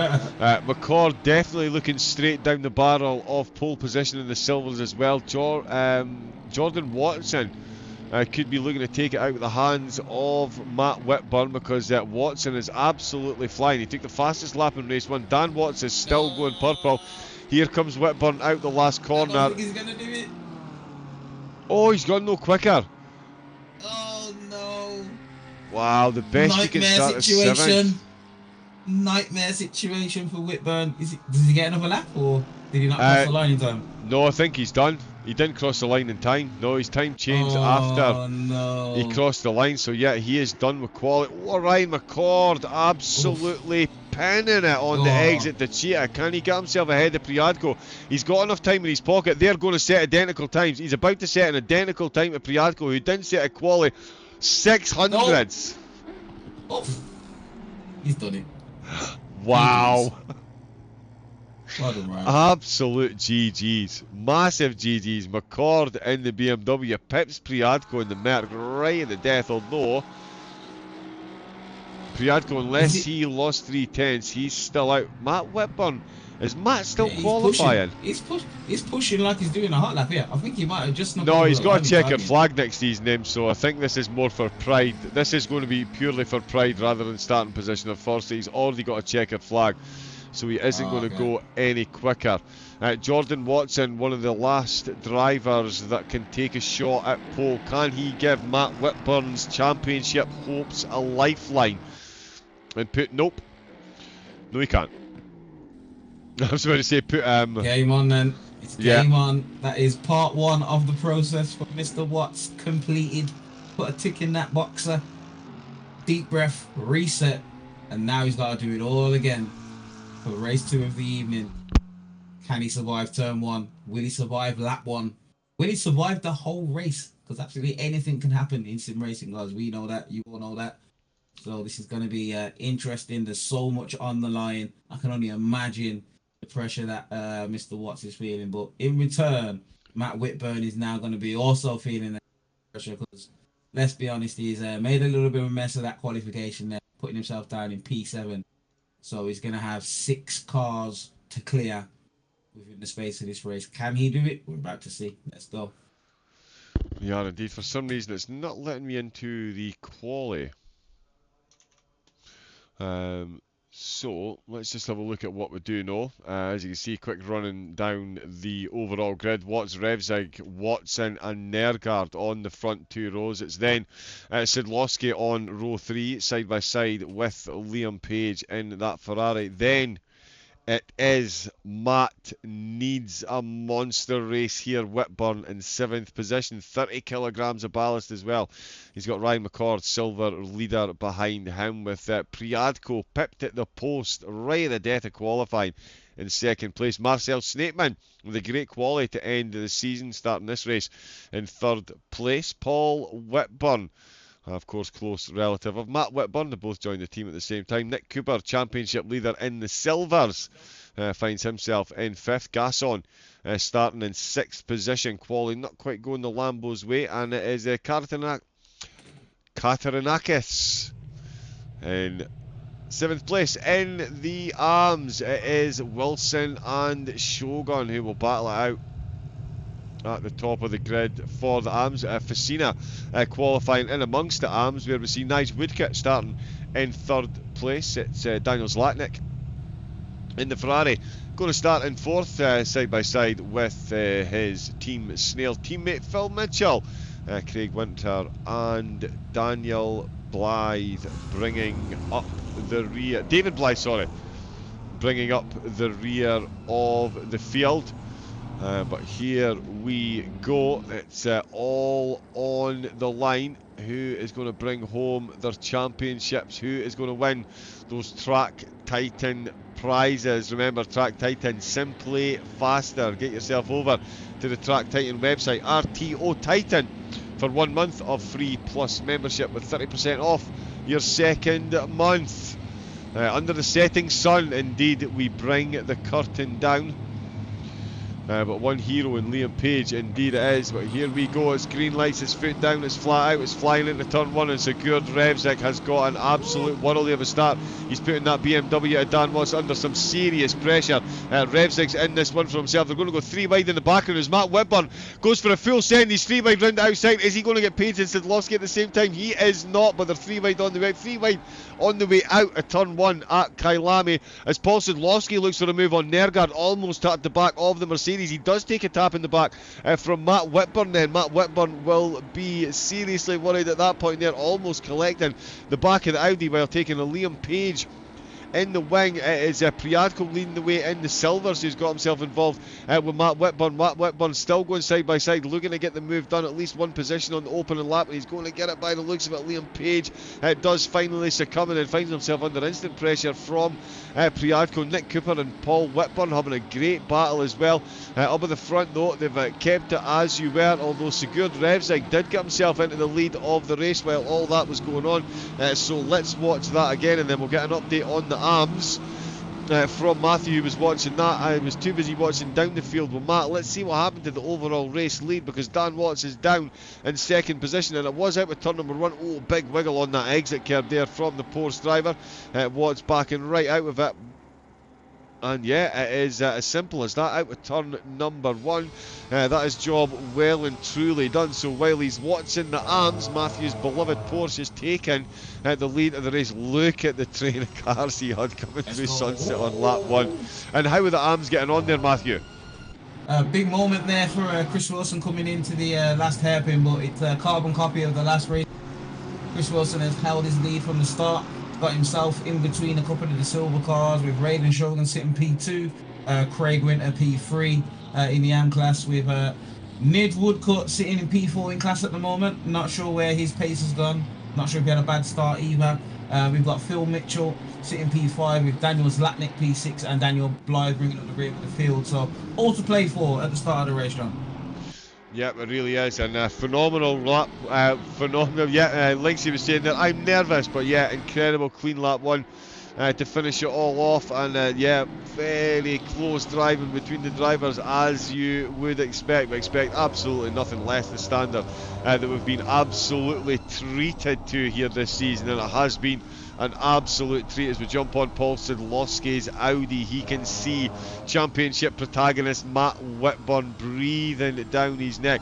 No mean feat for Matt. He's got to get himself back up to 2nd place. That would mean getting past Sidlowski, Nergard, Watson and Watts. It's an absolute murderer's row of drivers. No, sorry, I mean that as they're highly talented. Sorry, I meant that as a compliment. They're not all going to go massacring them. He's got a lot on his plate at the moment as Mr. Whitburn. He must be absolutely cursing after that qualifying. But we've got moves being made here by Woodcut and Winter. Winter's going down the inside of Woodcut as they coming round to go around the cheetah. Woodcut plays with percentages and just tucks back in. He's gonna look to say, oh, big moment there for Winter. The cheetah snaps and bites again. The infamous Kailami cheetah has taken another victim.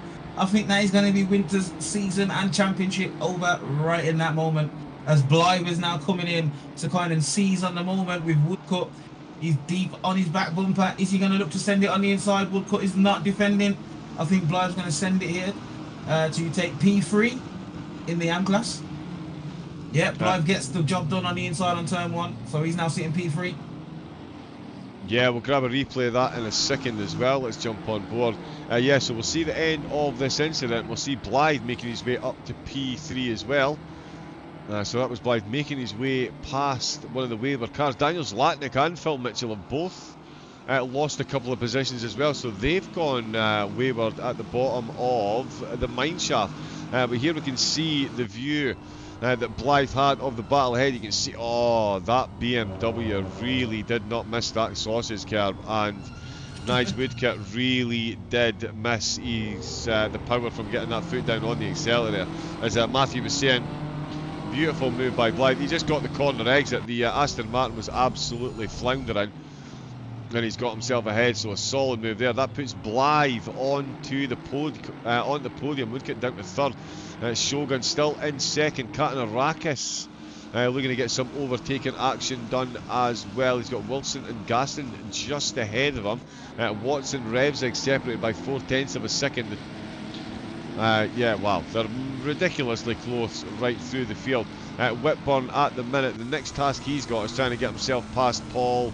Very quick, all over the course. Sidlowski in the Audi. Another thing that you've absolutely massively got to respect about the RTO team, there is no team orders.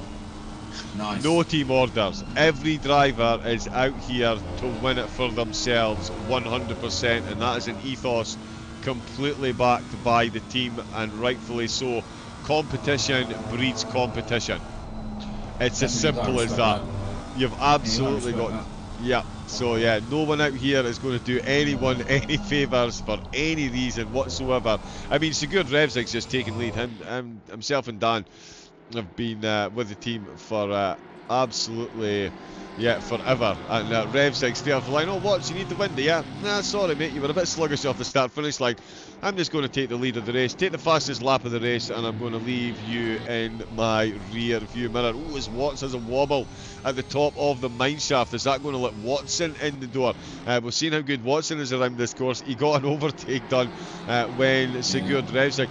I can literally count on one finger the number of mistakes I've seen Sigurd Revzig made. It's not a high number you count at all. He's very precise in that Porsche. He's got a lot of skill behind the wheel of that car, that's for sure.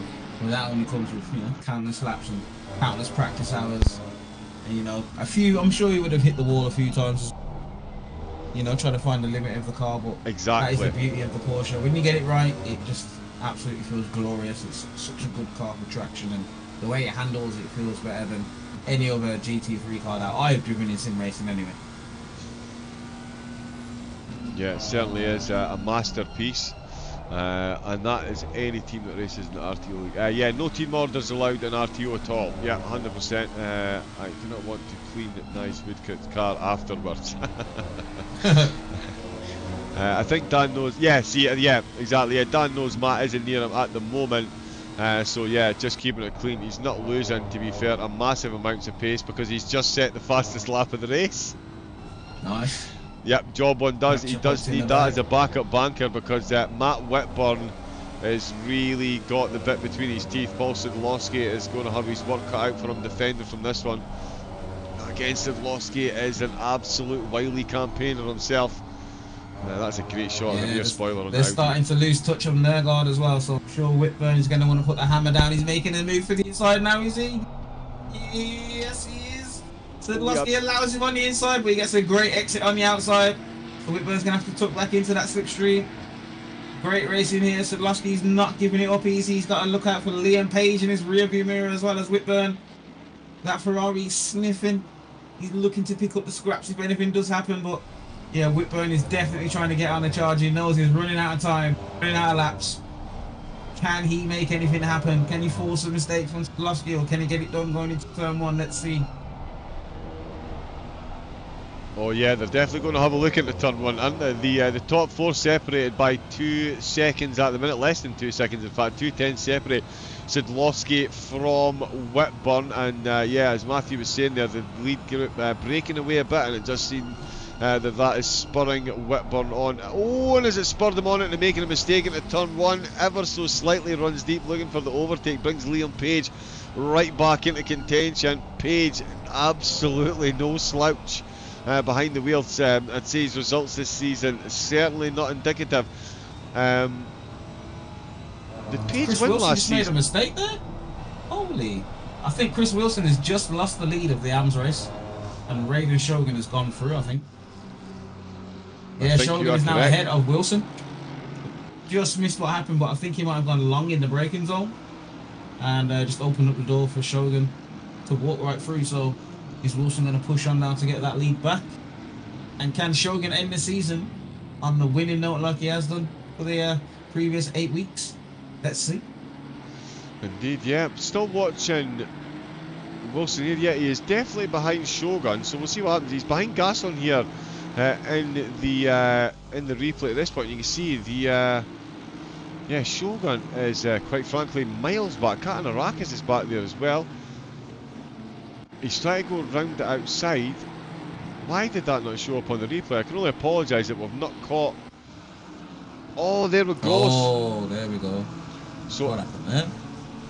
That is a really, so that's on the so on the exit to turn number one, he's touched the exit curb and ended up on the left hand side of the track in the wall. That's like Katanarakis through it. That's like Marcel Snapeman's got a yellow flag now. Ooh. Marcel Snapeman will bring a replay of this as well. We'll see he's got a solid battle on with McCord and Paul Whitburn. Down into the S's. We'll see if we can catch what's going on there. If not, and we've got another accident as well. Let me just see if we catch here what's happened to Snapeman. Nope, that's not Snapeman. My apologies, because this is Blythe. So Blythe having himself a battle. Yeah, the two BMWs. Oh, Shogun's just lost it. Shogun's just binned it. He's binned it from the lead. Oh my word. He's had a big moment there with Raiden Shogun. Massive damage to the front end of that Mercedes now. Oh, this is not the way he wants to end the championship, surely. Can he limp that car back home? I think he just gets too much on the grass on the exit. Oh. And round the back end goes straight into, head first into the wall. Big damage from that Mercedes now, so he's literally Mitchell just got to nurse the car home. My apologies, sorry, yep, that's Phil Mitchell, you're right, my apologies, yep, that's Mitchell that was battling there with Winter, sorry, not Blythe, my apologies. But yeah, the Rain Shogun, we saw that one there, that is not the ending to the season he would be looking for, and you can see how much his lights are flashing there. Yeah, that bonnet's flapping around quite a lot in the breeze as well. That is not going to be a nice car to drive at the moment. Yeah, that is not showroom ready at the moment. There's definitely a fair bit of separation between the bonnet and the front bumper, that is for sure. Nice Woodcut looking to improve on his position. He's got, there is Blythe there. So Blythe is involved in a battle, but it is of course with Woodcut for third position. Yeah, and indeed, yeah, Wilson saying thank you very much. Wilson makes a bit of a mistake, loses the lead, and Shogun makes a monster mistake and hands it straight back to him. Sadlowski, he is not handing anything to anyone. In fact, what he's doing actually is giving Ben Nergard a bit of a hard time. He is handing him a lot to handle through Sunset. Oh, Nergard does absolutely amazing things to hold on to that there. We're going to go into helmet cam to watch that one and look at the extra steering input that Ben Nergard was forced to put in there. Just went the wrong side of those curbs there, Matthew, and yeah, you don't need to have done a lot of laps here to know that that is a phenomenal save. You do not want to mess with those curbs on Sunset at this point in the track. Yeah, definitely not. Some light reactions there on show from Nergard, and some excellent driving display as well. I'm sure he would have been working that wheel 10 to the dozen, and breathing a big sigh of relief when he felt the car come back under control there. So time for him to resettle, get his head back in the zone, and bring this race on, because I'm sure he's not going to want to give up this P4 too easily. Yeah, he most definitely is not, and what that has done actually is brought Matt Whitburn a bit closer again. He was drifting down back ever so slightly on these two. He's now closed right back up. He is going to be getting himself some incredible slipstream into turn one. As we can see, Page there just running a bit deep. Uncharacteristic mistake there from Page. How's Whitburn's exit from turn one? That 30 kilograms of ballast really is weighing the McLaren down. The race one win, it might have put him in contention for the championship, but it's also given him that 30 kilograms of ballast, which has given him a major headache in a straight line against an Audi and a Mercedes. Go up through barbecue. Oh, there's some, that is, it's not Winter. Who's BMW? Oh, sorry, my apologies. The blue BMW, it's Watson, of course. It's Watson who's sitting in third place. Behind Watts, they've got 1.5 seconds now, so Revsing and Watts are breaking away. So yeah, Watts, I'm sure, going to be more than happy at the minute. He's got 3 drivers separating him from Whitburn, and he's got the fastest lap of the race. It's going to be pretty difficult for Whitburn to bring the fastest lap, as it's looking at the moment. He is entrenched in this battle, much like Paul Whitburn. Oh, and he's going around the outside potentially on Ryan McCord. Another 2 RTO drivers going in as Priadko disappears off. He's got himself a podium in race number 1. Get the right camera, will you please? And he has got himself a race win potentially at the minute, with the battle between McCord and Whitburn heating up for the final 2 podium positions on in the final race of the season. Blythe Woodcock and Zlatnik again battling down at the back of the field. Phil Mitchell could close the gap there. Livery looks similar, to be fair, to 57. They do just a wee touch, yeah. Woodcock with the send around the outside, trying to get it done. Can't quite get it done now. He's going to come with a cutback. Blythe's not going to defend it too much. Oh, he breaks early. Interesting. Seems like he gave up on that quite easily, Mr. Blythe. But Woodcock now through into P3 in the hands. Yeah, back onto the podium for Nige. Yeah, some good racing there. Blythe not putting up too much of it. Oh, Paul, a father and son, that's right. Zlatnik's just gone wide at the cheetah and he hits the wall on exit. And he's gone into the pit lane entry. Oh, my word. Oh. Commiserations for Daniel Zlatnik there. Gets it all wrong on the cheetah. The cheetah's bitten 2 victims tonight in this race. Another 2 notches on the cheetah's line right there. So commiserations for Zlatnik. Well, he's going to try and bring the car home. Play to him.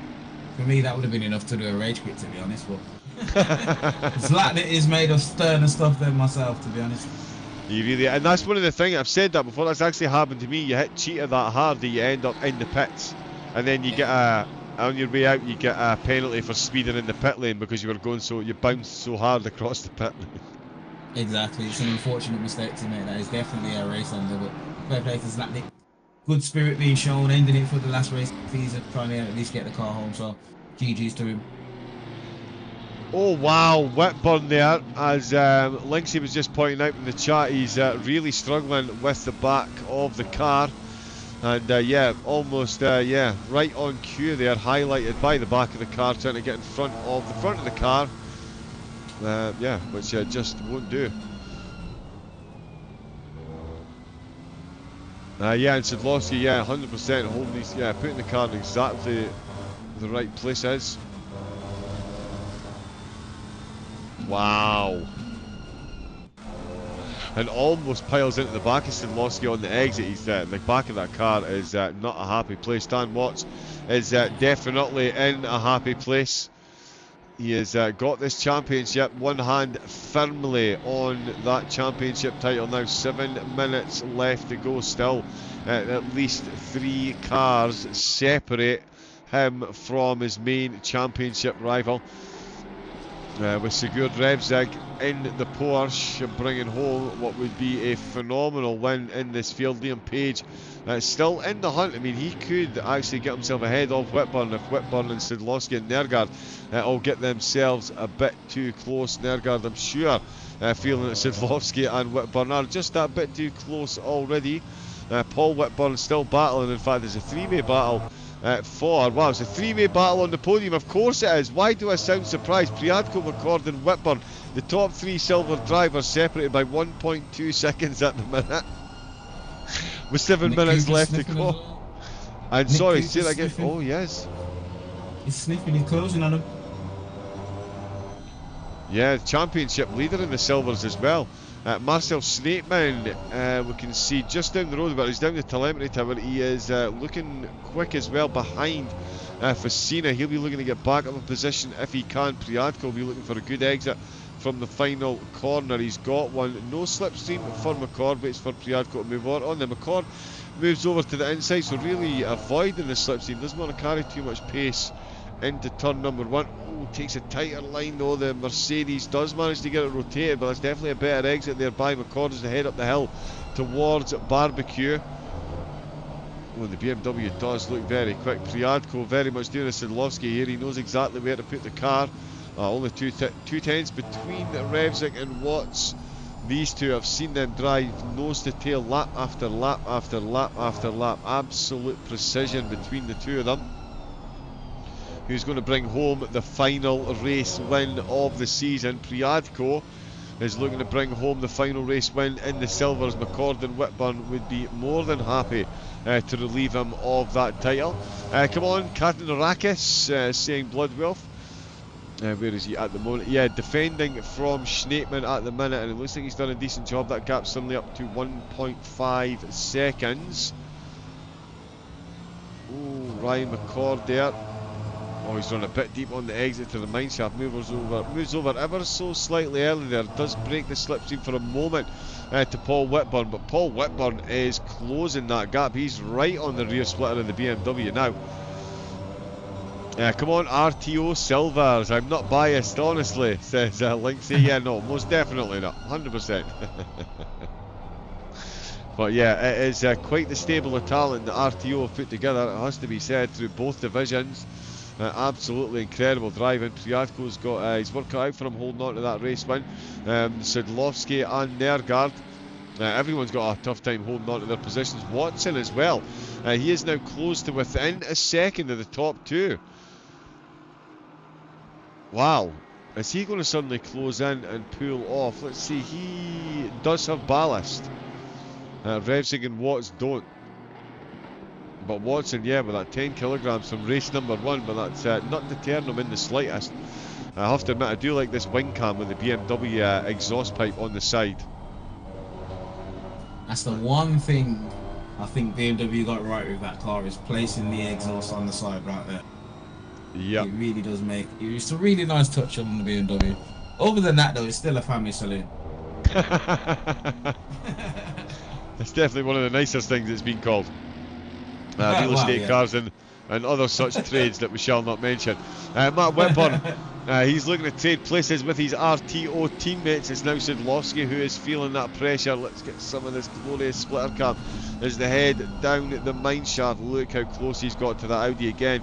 The Audi positioned exactly where he needs to place it. Nergard ahead doing exactly the same thing in the Mercedes when an immovable force meets an when an unstoppable force meets an immovable object meets an unstoppable and movable force.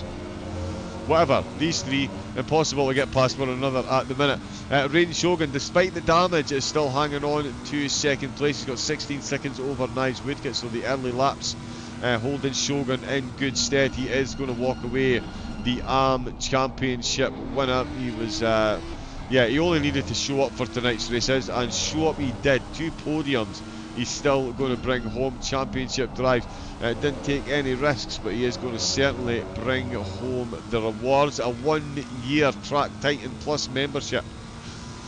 Nice. For the winner, indeed. And looks like Dan Watts is going to be feathering his nest with one as well as it stands at the minute. Oh man.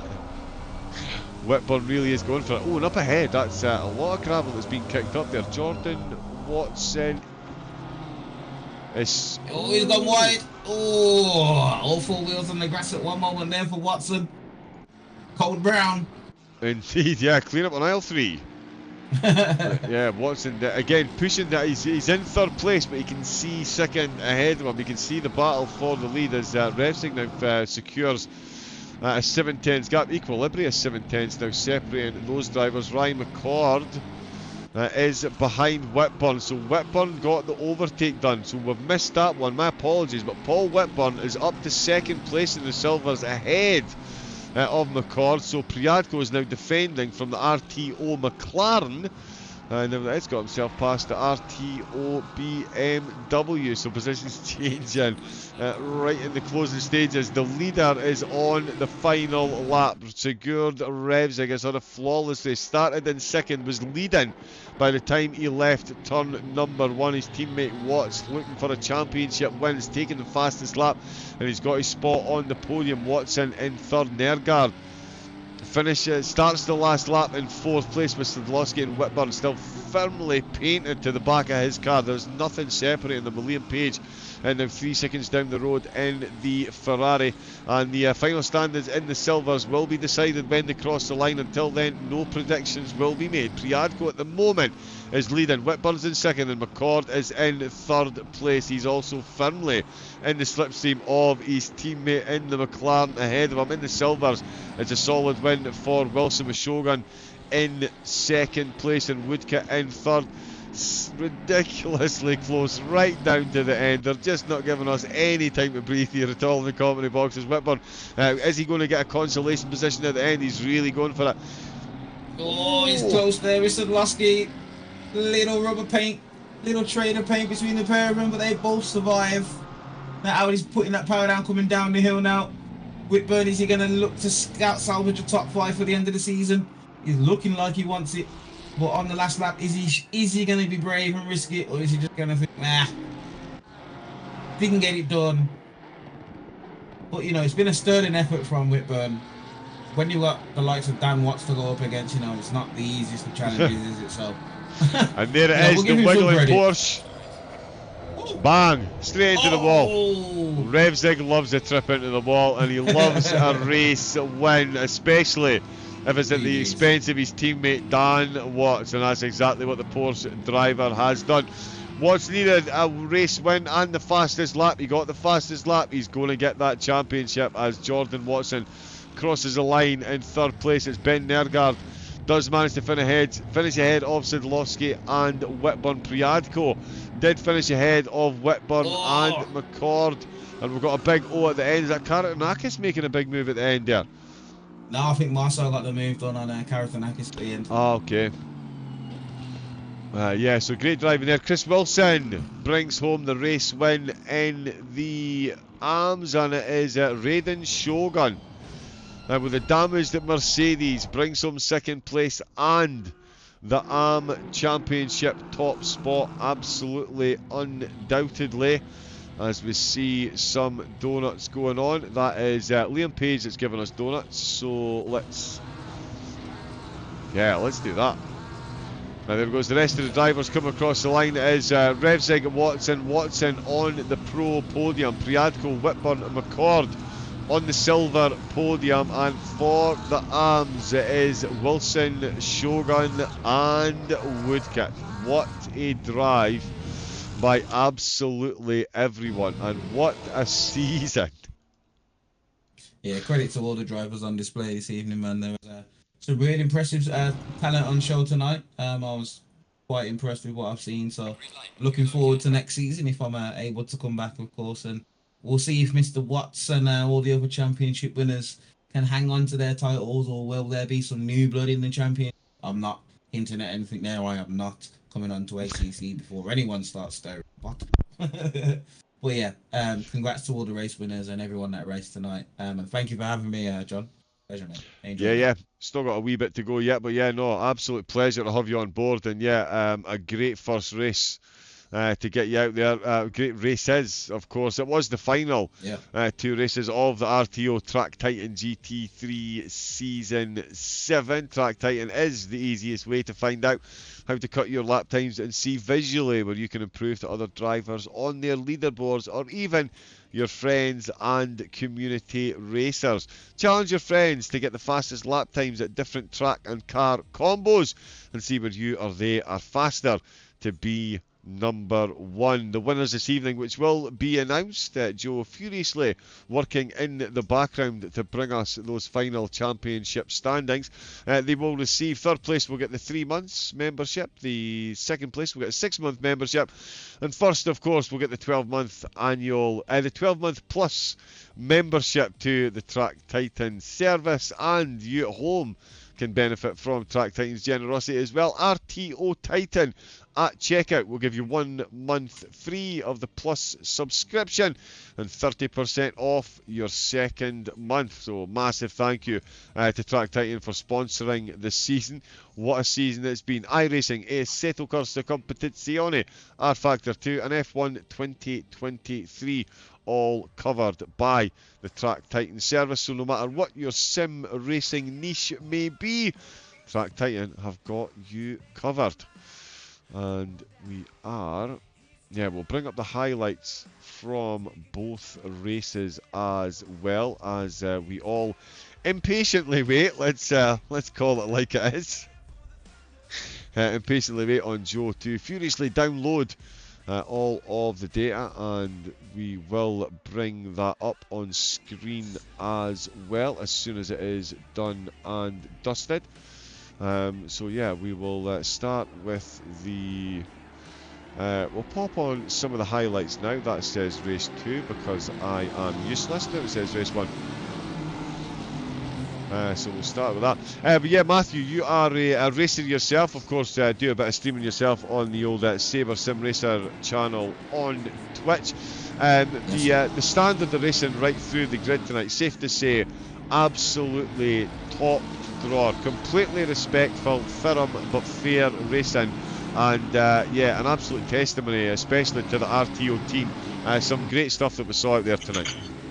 Oh. Yeah, definitely. I think the racing that we've seen tonight is a great credit to RTO and all the organisers behind it. Just goes to show, just because we're not actual race drivers doesn't mean that you can't start from the bottom with a little bit of time and dedication and a bit of hard work and get to these kind of levels that we've seen on display tonight. So if I can do it, and if John can do it, anyone can do it. Trust me on that. All you need is you don't even need the top line equipment. Get yourself the basic equipment.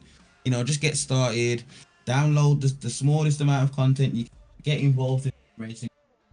The community is growing like week upon week, year upon year, month by month. So it's a great thing to be a part of. And obviously streaming adds a whole new element to it, like learning to read and drive fast. I say drive fast in inverted commas, but learning to read and drive is a challenge. So even just getting into sim racing by joining these kind of leagues with RTO and on other platforms as well, like you really are going to be joining something that is going to be here for years to come. So I think it's going to stand the test of time, and the advances in technology that we're getting now only going to help the industry grow even stronger.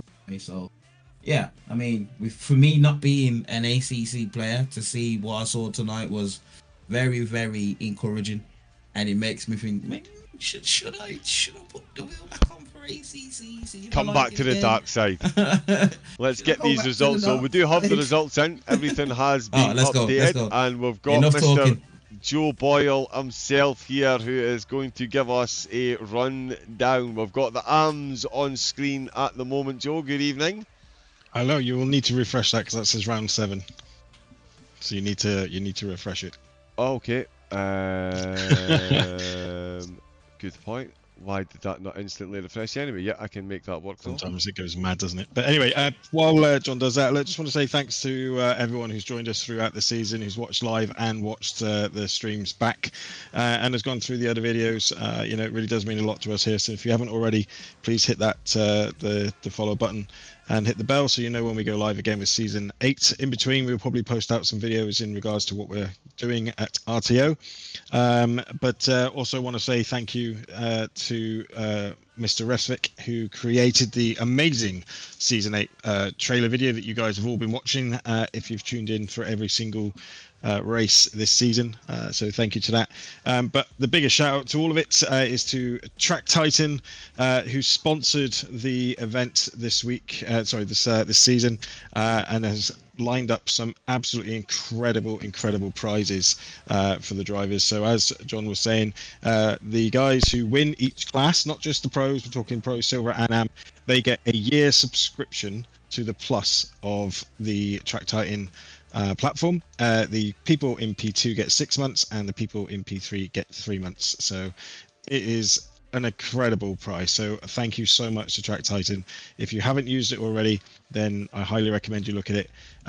If you join our Discord, I'll put a little link into the chat in a little bit, but if you join our Discord, someday next week, I'll put a little announcement in. I'm actually going to go through Track Titan with anybody who wants to get involved with it and not quite sure how to use it and how to get the best out of it and understand the data and the telemetry that you see so that you can work on your lap times in your own time and find the pace that you need to be, moving up in the leagues that you're in currently racing in. Okay. And also, before we go any further, I just want to say thank you very much to Raven Comms, because without you guys, I'd have been sweating even more than I already have been tonight.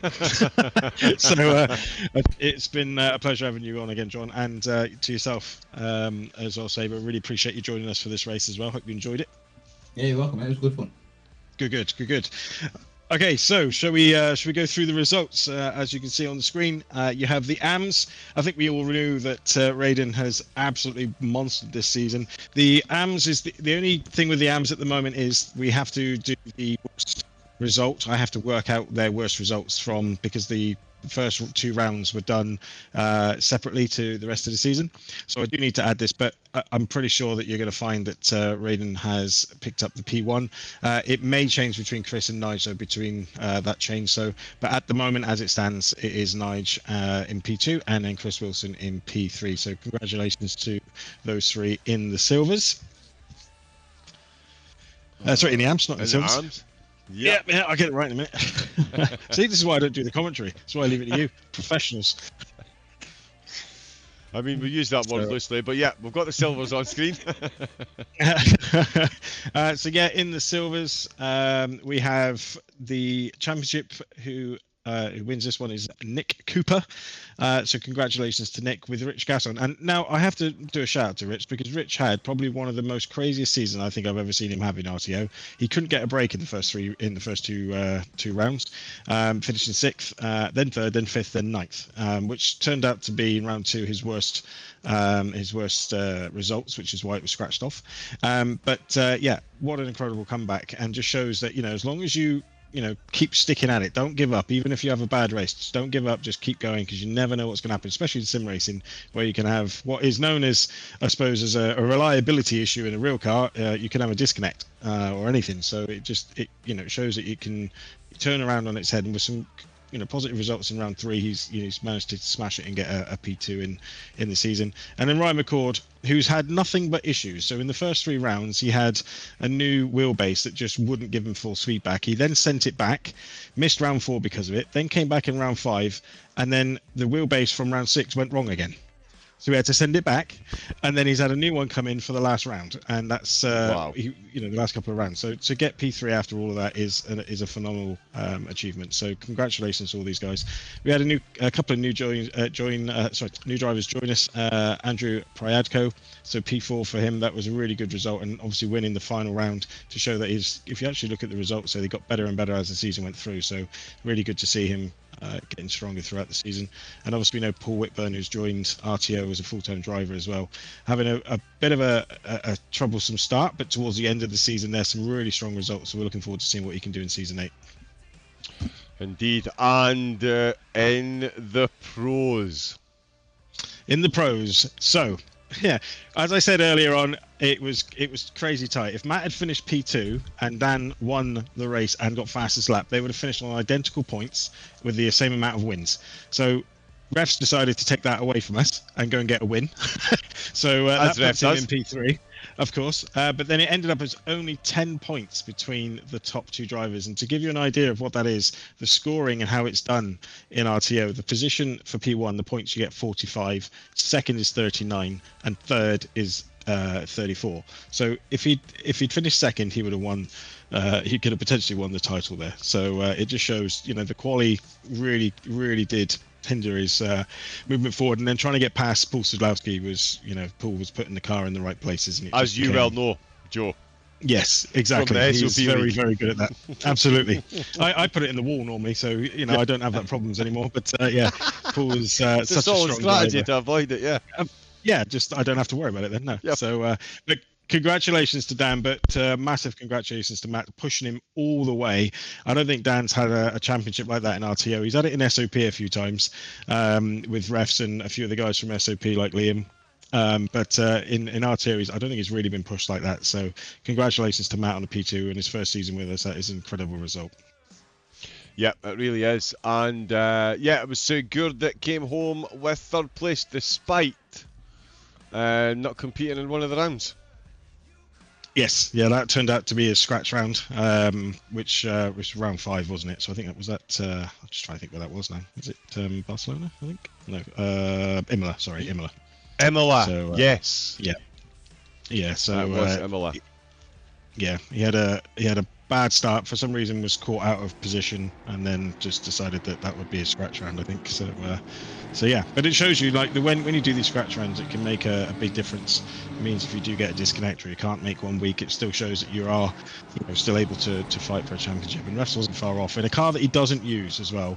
That Porsche to be only literally 19 points. Is that no? Sorry, 29 points. I think it is. Yeah, 29 points, which is again, that's a decent result in one of the races. So instead of the 6th, maybe a 2nd or something like that would have got him right up there with the two boys at the top. So that is hats off to refs. But I can assure you from chatting with him, the next livery you will see on a Porsche is a bin. Because he is not happy with that car at all. So he will be back in the BMW. Well, no, actually, it's a lie. So the Dan Watts and Sigurd Refsvik you will find in the Audi for next season. So there you go. They're trying to try a car. Nice. There you go. Oh, I'm looking forward to that. Like I wasn't already looking forward to season 8. And why am I looking forward to season 8? Because I was here for season 6 and season 7. And if you want to know why Brian Bond, Brian Bond, very excitable commentators, go back on the YouTube channel. I promise you, every minute well spent watching season 6 and now season 7. And to echo what Joe said as well, massive congratulations to everyone on the racing this season, and massive thank you to everyone that's hit that subscribe button, hit the thumbs up on the streams, and hit that little bell to get notifications for every time RTO goes live. And of course, get yourself over to Linksay's Twitch channel and get a look at his new POV streams, point of view streaming and racing. It is incredible, just something else that RTO do just that bit better than everyone else. So make sure you get over and follow Joe. I know it's annoying, he's quick, he's talented, he puts together the leagues, and he can teach really well. He made this Scottish idiot 6 seconds quicker at the Redbull Ring in a Ferrari, with an almost competitive time. You're too kind. Oh no, it doesn't even come close. But yeah, that's one. Sorry, I was just going to say, I'll just put the Discord link in there for anyone who wants to come and join us for the RTO coaching, which I'll run next week. Just keep an eye out on the Discord.